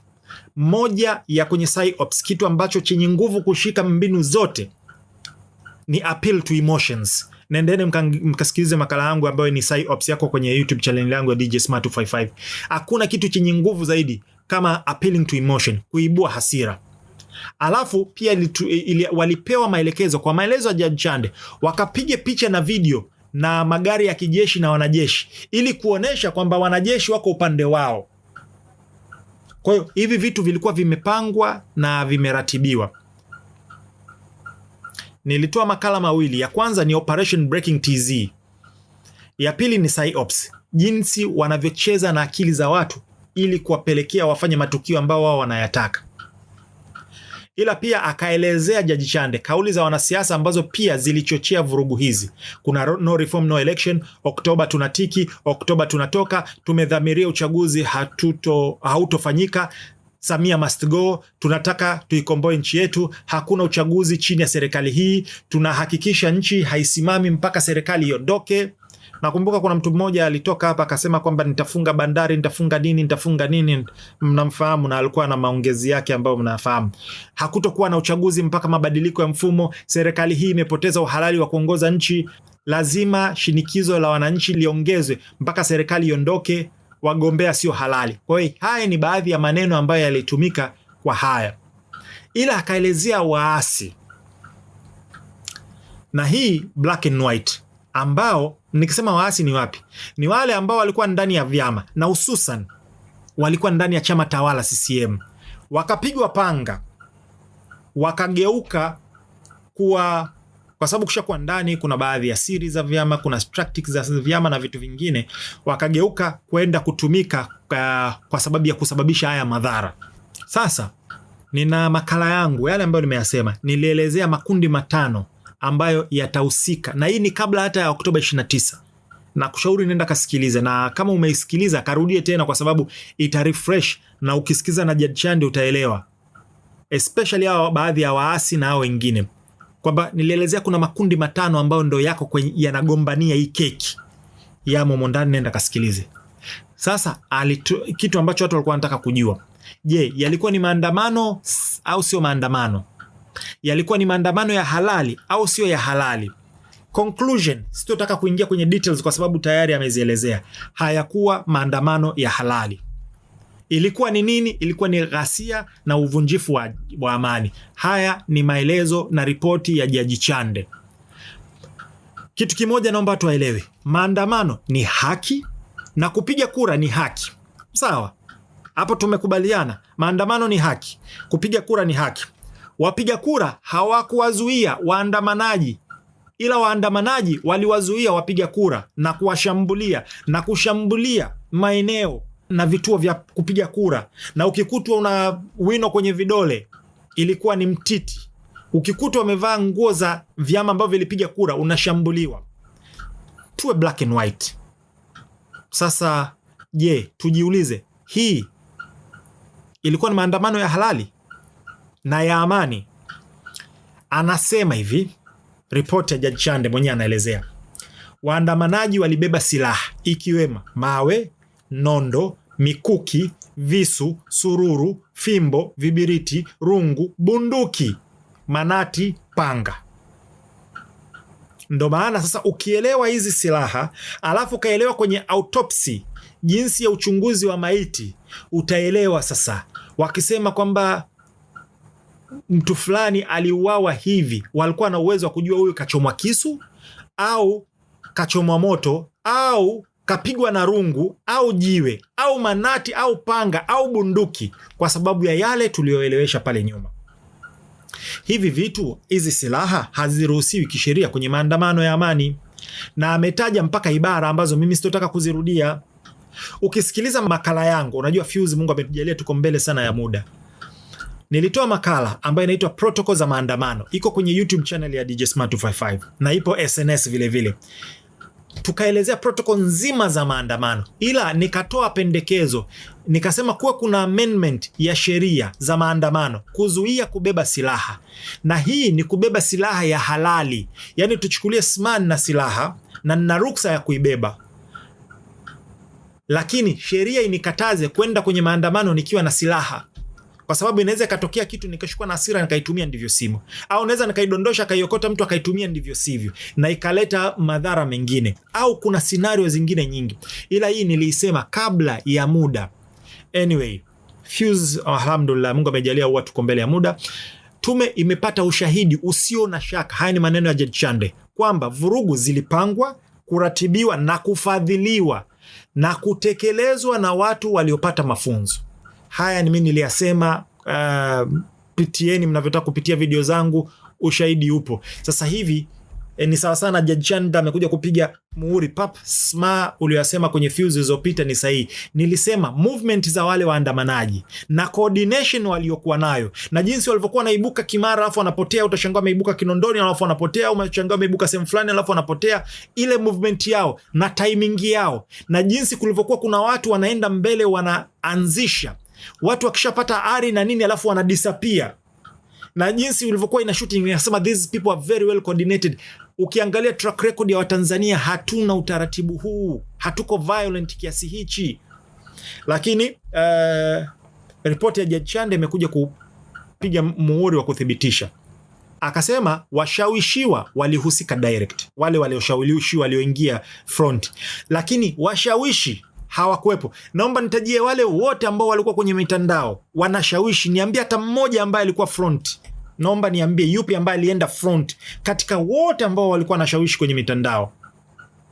Jibu ni kwamba washawishiwa walitolewa kama mbuzi wa kafara wakaenda mbele, alafu washawishi na waratibu walikuwa kwenye nchi zingine wanakula AC, wanakula upepo na dola zao ambazo zimepewa. Na nikisema dola, ushahidi upo kabisa ambao upo. Wakasema kwamba tunaishukuru Ford Foundation kwa kudhamini zaidi ya dola milioni 2 za ABCD. So anasema malengo makuu yalikuwa ni kuvuruga uchaguzi, kufikisha ujumbe, wizi na uporaji. Hii vitu vingine havihitaji hata maelezo, lakini vimenyoka. Sasa tathmini ya madhara kiuchumi, kimwili, kijamii na kisaikolojia. Vifo vilikuwa 511.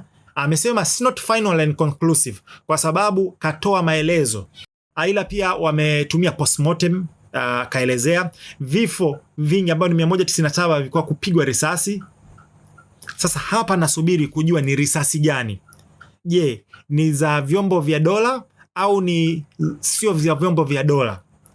Na vimetumika na vyombo vya dola au, kwa sababu tunajua kwamba kuna vituo vya polisi vilivamiwa, kuna polisi walivamiwa, silaha zao kama walinyang'anywa ziliendaje na zilitumikaje? Tumeona kabisa video kwa ushahidi. Polisi ambaye alinyang'anywa gwanda na yule aliyemnyang'anya tena kuna sauti ya kike inamwambia kabisa chukua na viatu kabisa, yani avai full kama polisi. Wajezi kamanda. Makamanda vai. Ndio makamanda.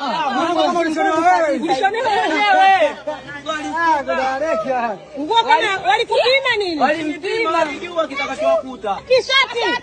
Cheke. Kale umesahau shati. Sana Tanzania. Wakifika huko wakupe saluti. Asante sana Tanzania. Na kiatu basi. Mwisho wa kuvaa.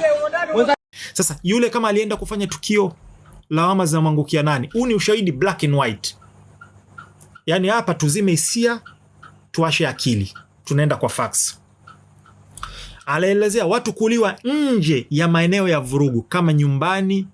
Kaelezea kwamba kuna watu waliuliwa nje ya maeneo ya vurugu, nyumbani, sebuleni na kwingine. Amesema inahitaji upelelezi wa kina na tume imeleta mapendekezo.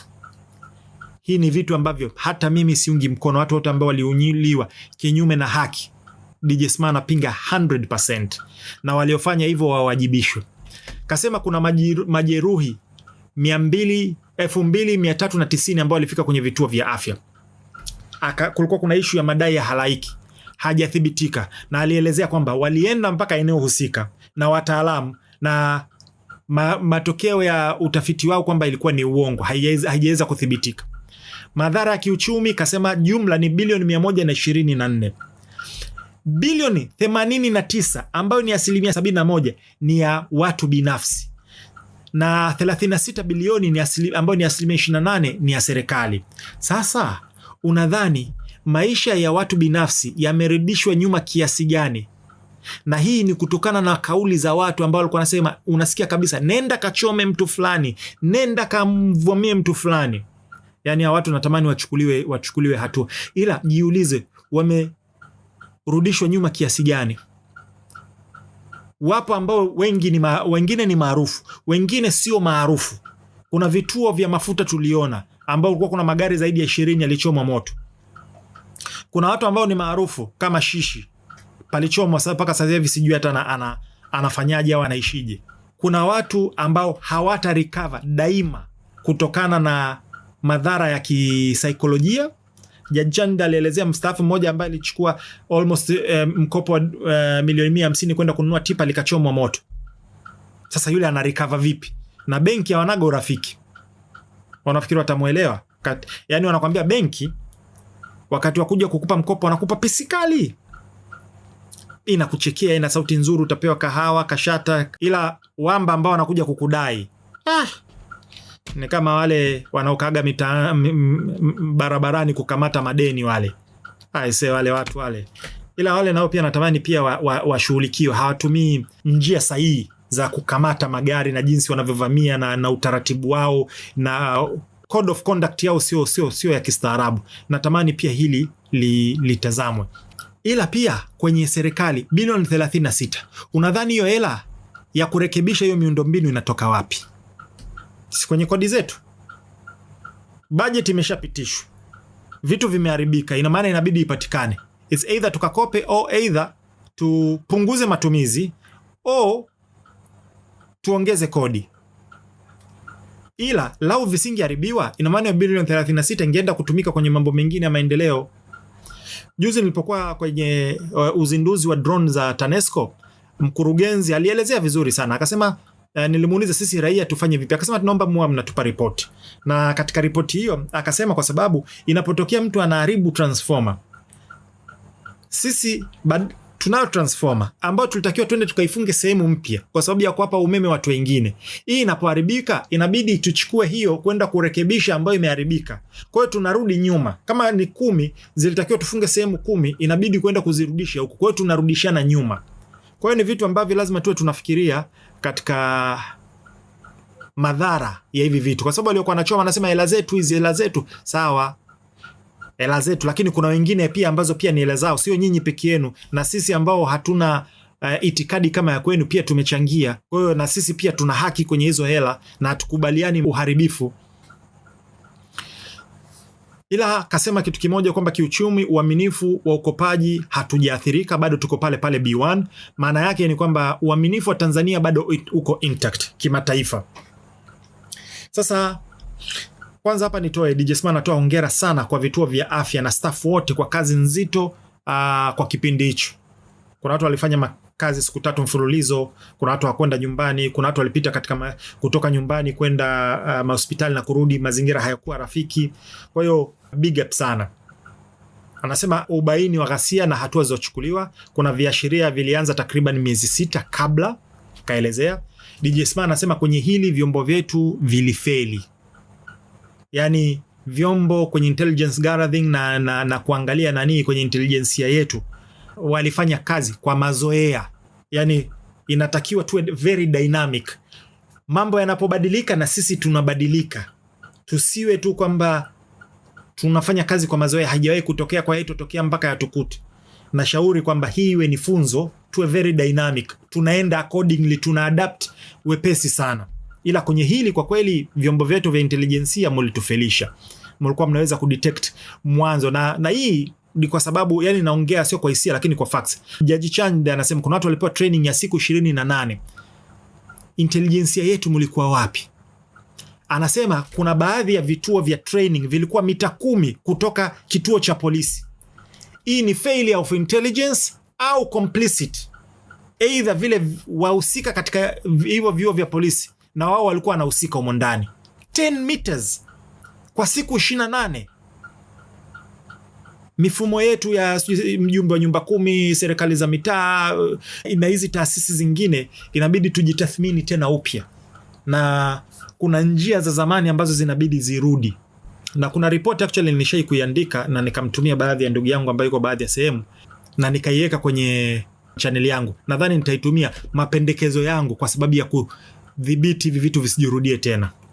Ila naomba nitoe angalizo. Nimeongea before na nasisitiza tena. Na I hope vita hii katika itaingizwa kwenye hii ripoti na ifanyiwe kazi. NGO ndio mrija wanaotumia kutuvuruga.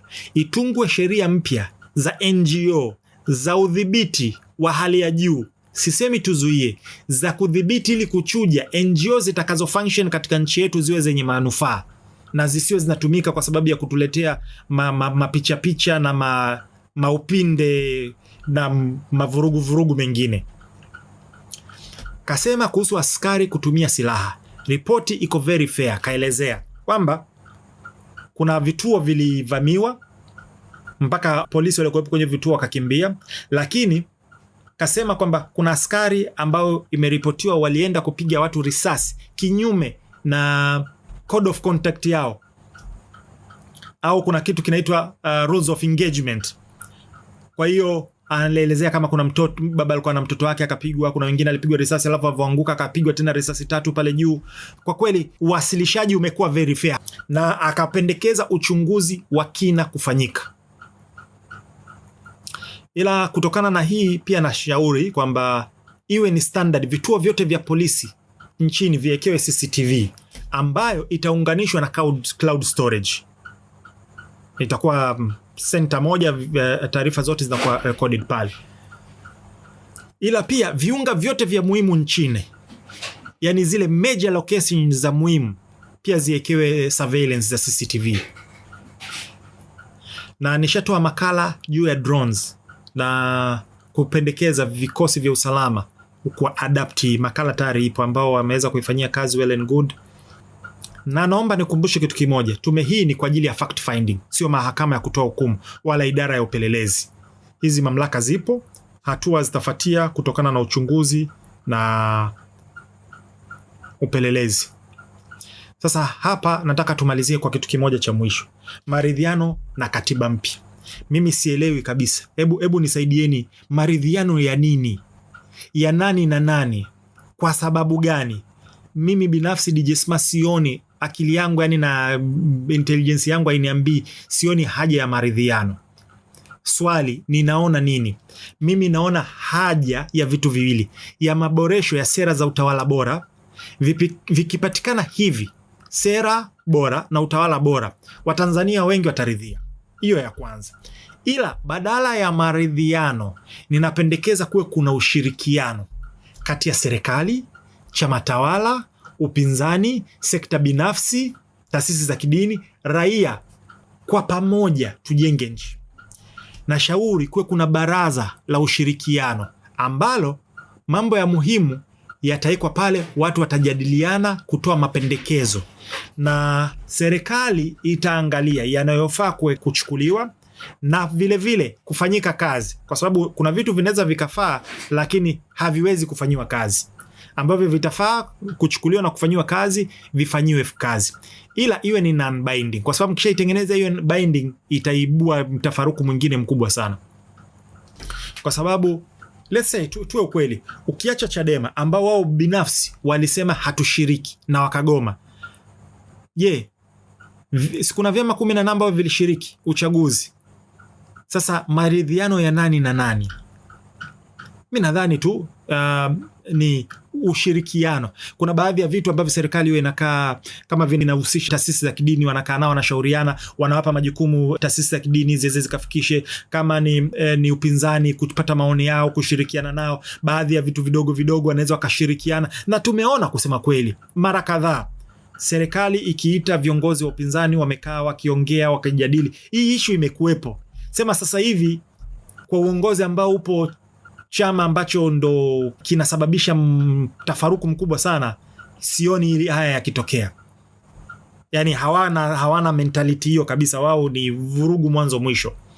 Sasa tunakuja kwenye swala la katiba mpya. Mimi pia binafsi naona sio sahihi. Tunapoteza muda na gharama, na haitoleta solution ambayo tunadhania italeta. Sio kwamba haitoleta faida, italeta, lakini haitoleta kama tunavyoaminishwa italeta.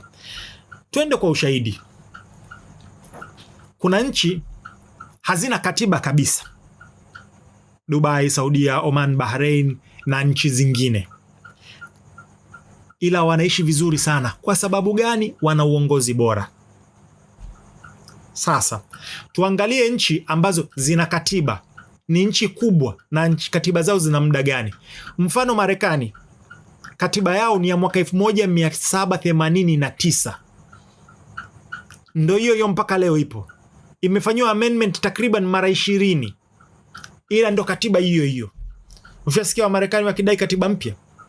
Norway katiba yao ni ya kutoka mwaka 1814 na katika nchi ambayo inasemekana raia wao wana furaha ni Norway.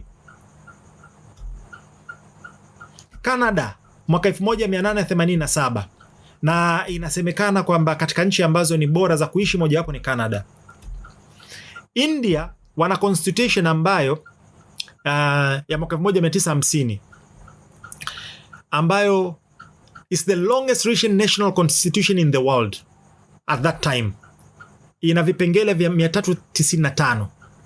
Ina zaidi ya miaka 97. Tunaendelea kwa takwimu. Nataka niwaambie kwa nini mimi naona hii swala la katiba tunapotezeana muda.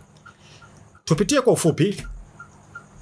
Kuna kitu kinaitwa Magna Carta mwaka 1217 ndo kitu ambacho kinaiongoza United Kingdom. Kuna Marekani ambayo ni mwaka 1787 ambayo imekuwa amended mara 27. Norway mwaka 1817 imekuwa amended mara 316. Netherlands mwaka 1815 ambayo ina revision za kutosha. Belgium ina amendment 35 na ni katiba ya mwaka 1831. Canada mwaka 1867 ina zaidi ya amendment 40. Australia mwaka 1901 ambayo ina amendment zaidi ya 8. India ina amendment zaidi ya 109. Lakini wana katiba hiyo, lakini wanaifanyia amendment. Mimi natamani katiba yetu ifanywe amendment. Hii swala la katiba mpya, we are wasting time, na naamini italeta madhara kuliko faida. Na hii issue ya demokrasia, mimi na makala ambayo tayari hapo nimeyatoa zaidi ya miaka 2-3. Inauliza, je, demokrasia ni mfumo sahihi? Kama hujaiangalia na kushauri, nenda kaiangalie. Nitaweka tena link kwenye WhatsApp channel yangu ili iwe rahisi kuipata. Sasa hii swala la demokrasia linaturudisha sana nyuma wa Afrika bila kujua.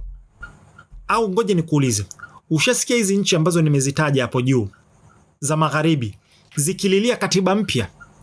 Hivi hatujiulizi ni kwa nini? Iwe ni UK, iwe ni United States, iwe ni Norway, Netherlands, Belgium, Canada, Australia, India na kwingineko. Ushasikia tunataka katiba mpya, katiba mpya. Kwa nini sisi Afrika kila kona tunalilia katiba mpya kila mara? Hebu ngoja nikutajie baadhi ya katiba za recent za miaka ya karibuni. Kuna South Africa mwaka 1996, kuna ya Kenya juzi tu hapa mwaka 2010. Kuna Zimbabwe mwaka 2013, kuna Nigeria mwaka 1999, kuna Egypt mwaka 2014, kuna Ethiopia mwaka 1995, kuna Congo mwaka 2006. Nikuulize, maisha yao yamebadilikaje? Yamekuwa bora? Walipata walichokuwa nakitegemea kukipata? Kenya tu hapa walikuwa na nani na ikapokelewa kwa mbombo, na inasemekana most transformative constitutions in Africa. Lakini juzi tumeona maandamano na vifo, tumeona vurugu, tumeona kupanda kwa bei, tumeona kwamba wanaishi almost nusu ya Wakenya wanaishi kwenye poverty. Katiba yao imewasaidia kitu gani? Na ni mpya kabisa. Yaani ninachotaka kuambia jamani, tunachezewa shere wa Afrika. Haya mambo ya katiba mpya is a waste of time. Tunayo katiba, ifanyiwe amendment. Na hii ili iwe nyepesi na isitutoe kwenye timing ya maendeleo.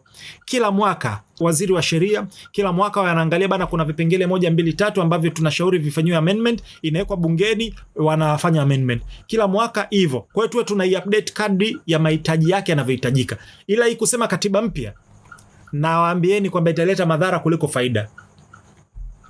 Sasa tunaenda kwa takwimu. Mtanielewa kwa nini mimi swala la katiba mpya silielewi. Takwimu zinasema hivi: replacement rate kuanzia mwaka 1990, Africa has average of 2 new constitution per year. Tangia mwaka 1990 Afrika kila mwaka kuna average ya katiba mpya, katiba 2 mpya kila mwaka Afrika. Tumeongelea South Africa, tumeongelea Ghana mwaka 1992, Lesotho mwaka 1993, Malawi mwaka 1995, Uganda mwaka 1995. Hizi ni katiba zote mpya ambazo zilikuwa mpya. Sawa. Kuna Botswana ambayo wana katiba ya mwaka 1966. Kuna Mauritius ambayo wana katiba ya mwaka 1968. Hebu niambieni, Botswana hali yao ikoje kiuchumi? Mauritius hali yao ikoje kiuchumi? Wana katiba za mwaka 1966 na wana katiba ya mwaka 1668 mpaka leo, ila wanazifanyia amendment kadri ya muda unavyoenda. Hivyo ndo inavyotakiwa. Takwimu zinasema hivi kwamba 32 African nations have specifically drafted new constitution or amendments to include the rights of healthy environment and blah blah blah. Sasa sikia, namalizia kwa hizi takwimu. On average, takriban kwa wastani, katiba za Kiafrika zina last miaka 10 tu. This is the lowest average. Is largely due to frequent political transition and coups that occurred during second generation post-colonial reconstruction. Kwa sababu kila anayekuja atataka kuja, na ndio maana nilipokuwa Dodoma mwaka jana, kukawepo na wakilishi wa mipango especially wako naongelea 2025, nikasema kwamba kwa nini sieko kwenye katiba kwamba mipango iwe ni ya kitaifa, na kila rais anayekuja mula wake unapoingia na unapoisha astick kwa mipango ile ambayo ipo, badala ya kwamba kila rais aje na sera yake. Naanza kwanza kwa dada ambaye ametokea kwenye idara ya mipango. Moja ya vitu ambavyo vinakuwa very disappointing from a think tank like I ni kwamba tunapokuwa tuna recycle maumivu.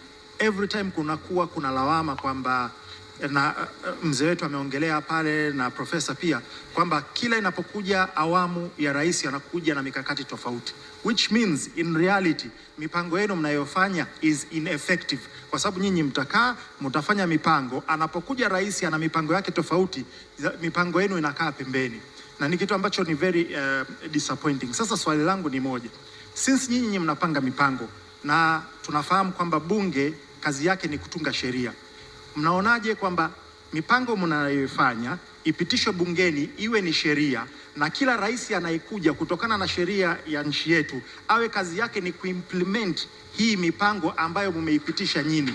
Kwa hiyo atumie akili zake na uwezo wake, na hata watu ambao iwe ni mawaziri iwe ni makatibu, kazi yao moja ni kuimplement hii, la sivyo mipango yenu it's not binding, haiwezi tutakuwa tunapiga back time. Hilo ni swala kwako. Na moja, naomba nitoe mfano very briefly. Najua kuna wengi hapa ni wapenzi wa mipira. Siku hizi timu za mpira wenzetu ambazo zimeendelea zimejifunza, huwa hazinunui wachezaji kwa sababu ya kocha, kwa sababu the moment utakapombadilisha kocha, wale wachezaji ambao wapo kama hawaendani na mfumo ule, kocha anayekuja analazimika. Na ndio mfano kama kuna wapenzi wa mpira, Liverpool wametoka kuchukua ubingwa, aliyeingia kocha hajanunua mchezaji hata mmoja, akakucha wale makocha wachezaji waliokuwepo, lakini kwa vile amekuja ana fit katika mfumo ambao hupo, imezaa natija. Lakini Manchester kila siku wanabadilisha makocha na kila mwaka. Sasa hivi hali yao ya kiuchumi inaumia kwa sababu imefikia kipindi wametoa motisha ya chakula kwa wachezaji wao, kwa wafanyakazi wao, kwa sababu kuna disconnect. Unaweza ukaapply kwenye mipango. Kwa hiyo Afrika tuna 10.2, Latino wana 12.4, Europe ya kwao wana average ya miaka 32. Ukija ukiangalia hizi takwimu, we are wasting time, maoni yangu mimi, na nimekuepeni takwimu na ushahidi. Katiba yetu ambayo tunayo, tufanye kwamba iwe inafanyiwa amendment. It's not perfect. Katiba pekee ambayo ni perfect ni iliyotoka kwa Muumba wa mbingu na ardhi. As long as binadamu ametengeneza kitu, hakitokuwa perfect. Ndio maana kila siku kuna iPhone 1, 2, 3, sasa hivi tuko 17, tunasubiria 18. Kuna Samsung S26 Ultra tunasubiria. Tunaongeza kamera tukipunguza, tukiongeza size tukipunguza, kwa sababu you're not perfect. Lakini toleo la kwanza tuna macho mawili, tuna pua moja, tuna mdomo miwili, tuna masikio mawili, tuna miguu miwili na viungo 360, na kwa hiyo we are perfect kwa sababu uumbaji wa Mungu uko perfect. Ushauri wangu mimi kuhusu katiba, iwe na amendment, kwamba kila mwaka kuwe wizara husika iwe inaleta mapendekezo ya amendment, bunge linapitisha, lakini kuwe kuna fast tracking ya sheria zinapohitajika haraka. Waziri husika wa wizara hiyo anaichukua, anaipeleka pale, bunge inaipitisha faster. Tuwe tuna wepesi huo, tutakuwa tumesolve hii issue. Kwa hiyo uhalisia ni kwamba Tanzania na Afrika kwa ujumla tunahitaji fikra mpya, tunahitaji fikra zinduka. Sisi tuna mentality hii ambayo ni mbaya sana. Nikiwa na kazi nitakuwa na maisha mazuri, nikiwa na gari nitaenjoy, nikiwa na laptop kali nitapiga kazi balaa. Nikiwa na nyumba nitakuwa na mafanikio. Ukija mwaka mpya nitaanza gym. Ukiwa mwaka mpya nitabadilika, nitaacha tabia fulani. Nikioa nitaacha hichi. Yani tumeattach mafanikio yetu kwenye vitu, which is very bad. Mafanikio tunayohitaji ni kufungua akili yetu, fikra zinduka. Tuwe jamii bora, tutakuwa na viongozi bora, tutakuwa na nchi bora. As simple as that. Naomba tukubaliane ukweli mchungu. Ni hivi, kama tuna uongozi au viongozi wa hovyo, basi ni kwa sababu sisi raia na jamii ni wa hovyo. Sisi raia, jamii, tunajivua kabisa kwenye majukumu yetu. Raia sisi ni wazee wa jumba bovu. Hatujawahi kukubali on our part kwamba sisi jamii ni jamii ovyo. Badala yake tunaangushia tu jumba bovu serikali. Tukiwa na jamii ya ovyo, tutakuwa na serikali ya ovyo.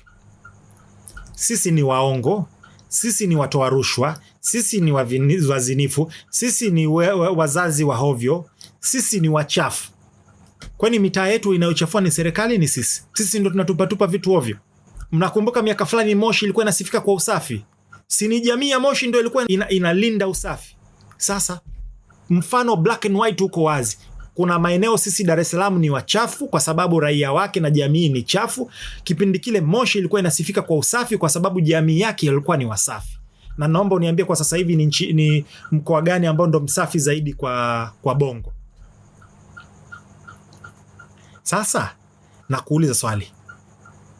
Unamtegemea kiongozi akitoka kwenye hii jamii ambayo nimetoka kuitaja atakuwa ni msafi, atakuwa ni malaika?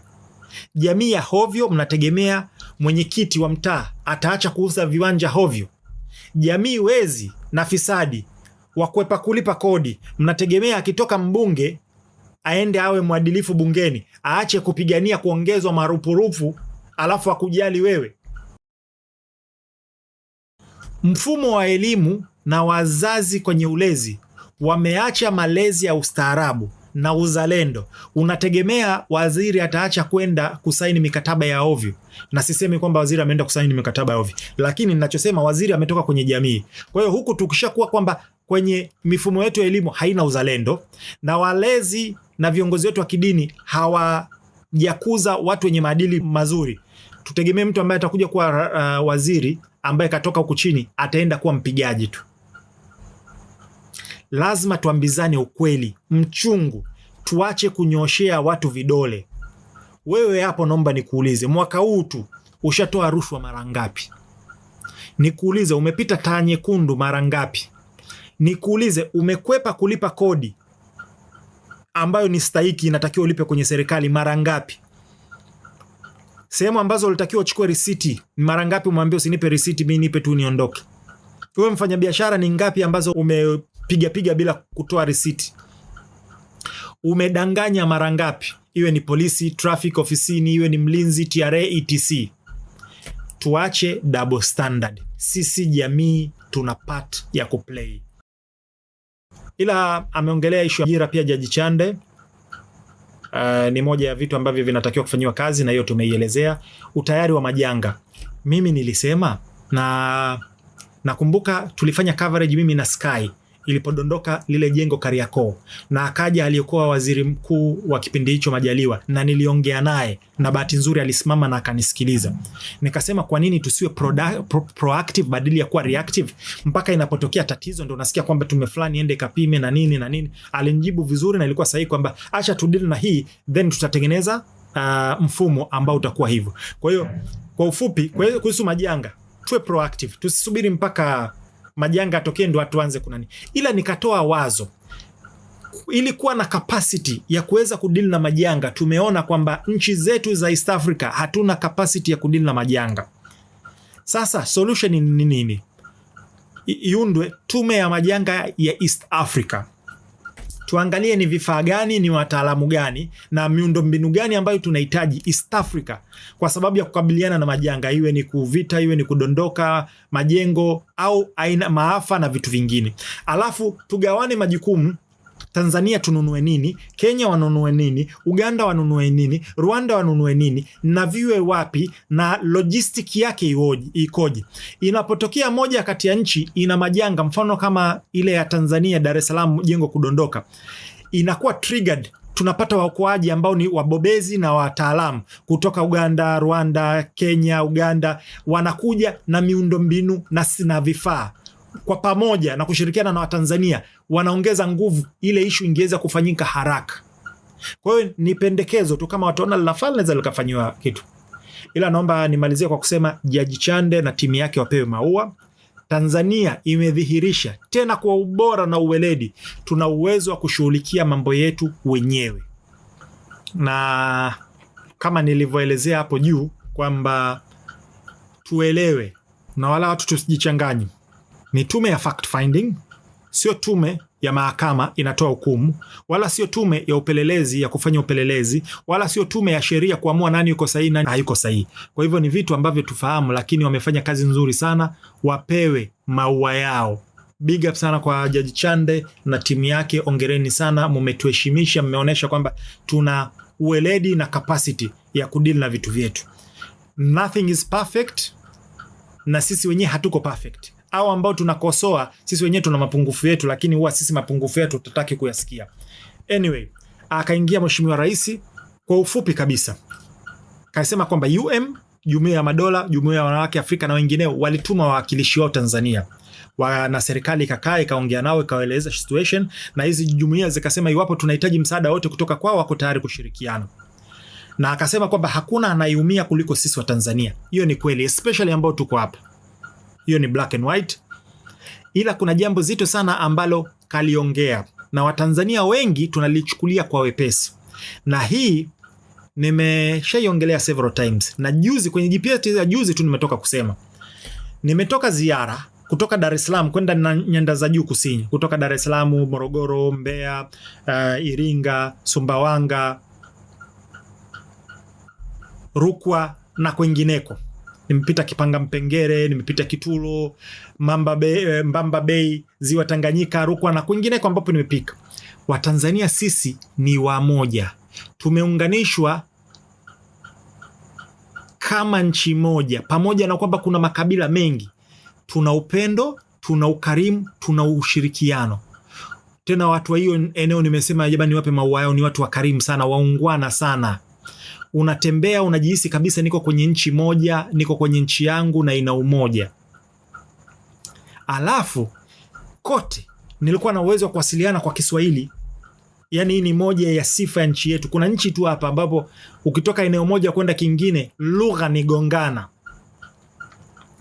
Hili ni jambo ambalo watu wengi ambao hawajasafiri kwenda nchi za jirani na kwingine ambao zina ubaguzi wa kikabila na mpasuko wa lugha hawawezi kuelewa mpaka usafiri uone.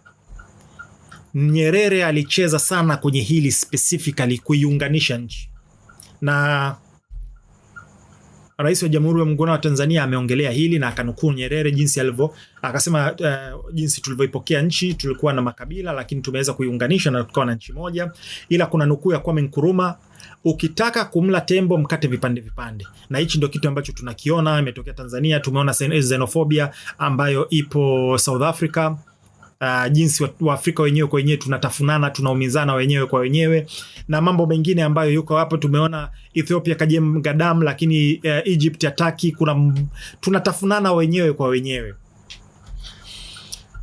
Kuna kauli ambazo rais kazisema, hizi zinatakiwa kwa mtazamo wangu mimi binafsi zinatakiwa ziwe quotes kama tunavyomquote Kwame Nkrumah au Mandela au Nyerere au wengineo, inatakiwa ziwe quotes. Alisema hivi, nchi ikiwa moja na wenye mshikamano ni ngumu kuitawala kisiasa au kuinyonya kiuchumi. Very true. Moja ya kauli zake asema mataifa mengi yenye rasilimali nyingi yamehujumiwa na kuingizwa kwenye migogoro ili kurahisisha uvunaji wa rasilimali zilizomo kwenye nchi hiyo. which is true, tunaona Kongo na kwengineko.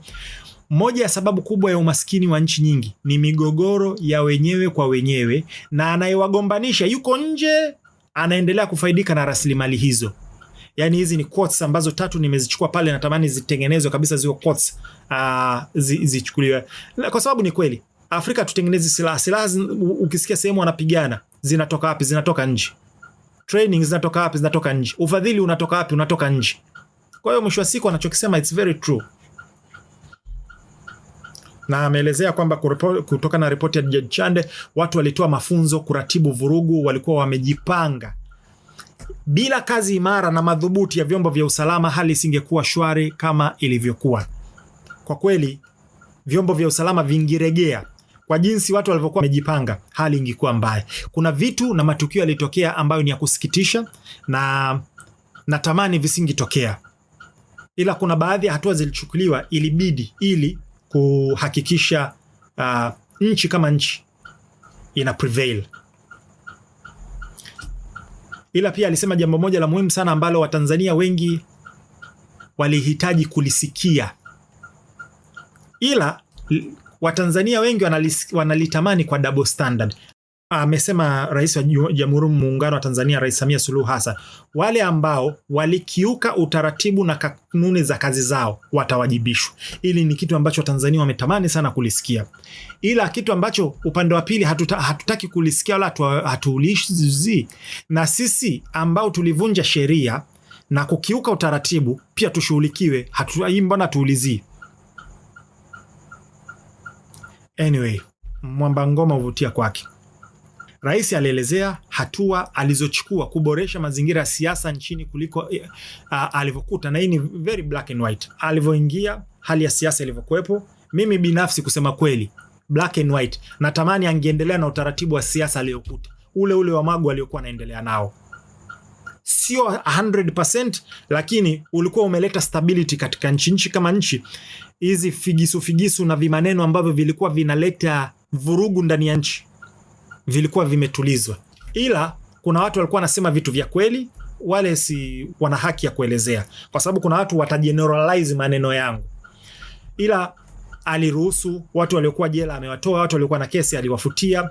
Rais Samia Suluhu Hassan alienda kumtembelea Lissu alipokuwa hospitali Nairobi, ila huyo ndo alikuwa anasema huyu mwanamke huyu mama huyu, na kuongea kauli ambazo sio za kiungwana kusema kweli. Hata tunapotofautiana sisi wenyewe kwa wenyewe ambavyo ni vitu vya kawaida, ila uungwana kati yetu uwepo badala ya kutumia baadhi ya kauli na kusahau. Ila kuna vitu ambavyo black and white tu ya kweli. Alirahisisha mikutano ya kisiasa, ilikuwa imezuiwa, akaruhusu na vitu vingine. Shida ya Waafrika, ukimpa kidole anataka mkono mzima, na wakipewa uhuru wana abuse. Mimi naamini Afrika ili tuendelee tunahitaji udikteta. Na nikisema udikteta, watu wanaenda kuangalia udikteta kama wa Napoleon na wengine ambao wanano. Nikisema udikteta ni, unajua ufalme ni udikteta, kwa sababu kudictate ni kitu gani? Ni kutoa amri. Sasa ukiwa na kiongozi mzuri mwadilifu, amri zake ambazo zinajali maslahi ya nchi na raia wake, mtakuwa mna manufaa sana. Ndio maana leo hizi nchi ambazo nimezitaja hapo kama Dubai, wakihitaji kujenga hakuna ya upembuzi ya kinifu, hakuna sijui nini procurement sijui nini, ni mfalme anatoa oda, kampuni fulani chukua hii hela katengeneze barabara inajengwa, mambo yanaendelea. Kwa hiyo tunahitaji udikteta wa utawala bora, lakini hizi demokrasia na hivi vitu vinaturudisha sana nyuma. Ila pia amesema kuundwa tume ya maridhiano. Mtazamo wangu iundwe tume ya ushirikiano. Huu ni mtazamo wangu, na sio kwamba napingana na rais. Na kuundwa tume maalum ya criminal investigation. Sasa hii sio ile fact finding committee. Hii ni ya uchunguzi. Na ametoa ahadi ya maboresho na uwajibikaji. Na hapa kuna kitu ambacho mimi na read between the lines. Amesema kuna watu wanasema hivi, tunamtaka Samia wetu yule tunaimfahamu. Na akasema ndo yeye yule na ungwe mkono na vitu kama hivyo. Mimi ninaiwekea twist tofauti, na simwekee haya maneno rahisi, lakini nataka niweke black and white. Ukweli wa mambo ndio hivi. Si kuna Samia yule mlikuwa mnasema mnamtaka, yule wa zamani yule, sawa? Ukweli wa mambo ni hivi, mkibadilika na yeye anabadilika, ana adapt, anabadilika na nyinyi mnavyokuja. Mkimtaka yule yule na nyinyi rudini muwe ndo wale wale. It's simple as that. Ndio yale unaweza ukasema kwamba uwezi ukataka mke wako awe kama malaika wakati hujamtengenezea bustani. Uwezi ukataka kuwa treated kama mfalme na wakati hujajiwekea sifa za kuwa kama mfalme. Kwa hiyo hii vitu ni reciprocal. Unachotoa ndo unachopokea. Mimi nasema hivi, na hichi ndo watu wanatofautiana na watu wanashindwaga kunielewa. Sio kwamba serikali isikoselewe, sio kwamba viongozi wasikoselewe. Hapana, watakoselewa na wakoselewe. Na wako tayari, washasema mara kadhaa. Issue tunatofautiana jinsi ya kukosoa. Kuna watu ambao ni wa matusi. Juzi tumemsikia mtu mmoja katumia neno la F, jinsi nchi sijui na F wa vipi. Sasa kuna watu ndo wanapenda siasa hizo. Au kuna watu ndo wanasema bana tu wanapenda bana tutakinukisha ile. Au hapa tutahakikisha hakuna uchaguzi, au sijui kitu gani, au kitanuka na vitu vingine. Kuna watu ndo wanapenda hivyo. Lakini kuna watu ambao mimi nimeelezea hapo, nikikutana na changamoto jinsi ninavyokabiliana nazo.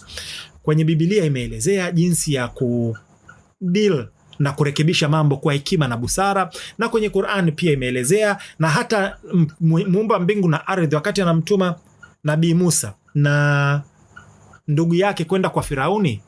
Sisi kwenye Qur'an tunakufundishwa baada ya udhu billahi minash shaitani rajim, idhhaba ila Firaun, nendeni kwa Firauni, innahu tagha, hakika amevuka mipaka, fakulu lahu kaulan layina, kaongeni naye kwa kauli iliyo laini ya kistaarabu. Kwa hiyo mtu ambaye ni mshenzi nadhani kuliko wote duniani tangia imeumbwa ni Firauni, lakini Mungu anapomtuma mjumbe wake kwenda kumrekebisha, kamwambia aende akaongee naye kwa hekima na busara na kauli njema. Kwa hiyo tunapoona marekebisho ni kwenda au kutumia njia za kistaarabu za kurekebisha. Na nimalizie kwa kusema kwamba nilichogundua katika harakati zangu mimi za kuleta mabadiliko ambazo ziko ndani ya kapasiti yangu, nimeongelea kukusanya vijana wa drones, nimeongelea kwenye TRA, nimeongelea kwenye issue ya DJs pamoja na BASATA na kwingineko, kwenye Fikra Zinduka, mambo ya madini na kwingineko, kwamba ni dialogue. Nimegundua kwamba watumishi wa umma na viongozi pamoja na watunga sera, kuna vitu vingi sana ambavyo havijui viko on the ground. Wangivijua wangifanya maamuzi sahihi. Na nimegundua kwamba sisi ambao tuko on the ground, kuna vitu vingi sana ambavyo hatuvijui vya serikali, ambavyo tungivijua ingepelekea na sisi compliance yetu ikawa bora. Kwa hiyo ushauri wangu mimi, kuwe kuna dialogue nyingi kadri inavyowezekana, kuwe kuna uelimishaji mkubwa kadri inavyowezekana, kuwe kuna contact nyingi kadri inavyowezekana kati ya taasisi za serikali pamoja na raia wao. Na mama kamalizia kwa dua nzuri kabisa, na mimi ninasema amin. Speech yake haikuwa ndefu, ilikuwa short but very clear. Mimi nimalizie hapa. Niseme hivi, haya ni maoni yangu binafsi. Sehemu ambayo nimekosea, niko tayari kurekebishwa. Siko perfect. Kuna baadhi ya mambo ambayo yataresonate na watu, wataona kwamba aliyosema DJ Sma ni sahihi. Kuna baadhi ya mambo ambayo wataona kwamba sio sahihi. Kwa hiyo unaona yanakufaa unaweza ukayachukua, unaona hayakufai usiyachukue. Ila tusipangiane kwamba kwa nini ufanye hivi au fanya hivi. Wewe una sauti yako, una YouTube channel yako, fanya yale ambayo unataka kuniambia mimi nifanye, ila usinipangie mimi nifanye. Mimi nimefanya ambayo naweza, na wewe kafanye kwako. Tukutane kwenye comment section. Ila kama niendelea kusema kwamba nchi yetu imebarikiwa, tumefanya tu amazing sana, video ziko hapo na zingine zinaendelea kuja. Ila kama nilivyosema, Fuse haina mdhamini, haina any source of income. Video hii imekupa thamani, maarifa au hata mtazamo mpya, na kualika kusupport channel hii. Kwa sasa hatuna wadhamini. Kila video inatengenezwa kwa passion, kwa dhamira ya kukuletea maudhui yenye kuelimisha na kuzindua akili. Mchango wako, haijalishi ni kiasi gani, husaidia moja kwa moja gharama za uzalishaji, utafiti, vifaa, na kuniruhusu kuendelea kuunda maudhui kwa uhuru bila kuathiri ubora au misingi ya Fuse ambayo ni Facts and Logic. Pata video zote na update zote za DJ Sma. Jiunge na channel, scan hii QR code itakupeleka kwenye channel, au tuma ujumbe wa WhatsApp kwenda 0764124124. Andika niunge channel, utapokea link. Ila namba hii haipokei simu, sio ya WhatsApp, sio ya kawaida. Social media zote natumia DJ Sma 255. Asante kwa kutazama, asante kwa kuamini, asante kwa kuwa sehemu ya safari hii. Share na wengine wafaidike. Fuse, Facts and Logic. DJ Sma.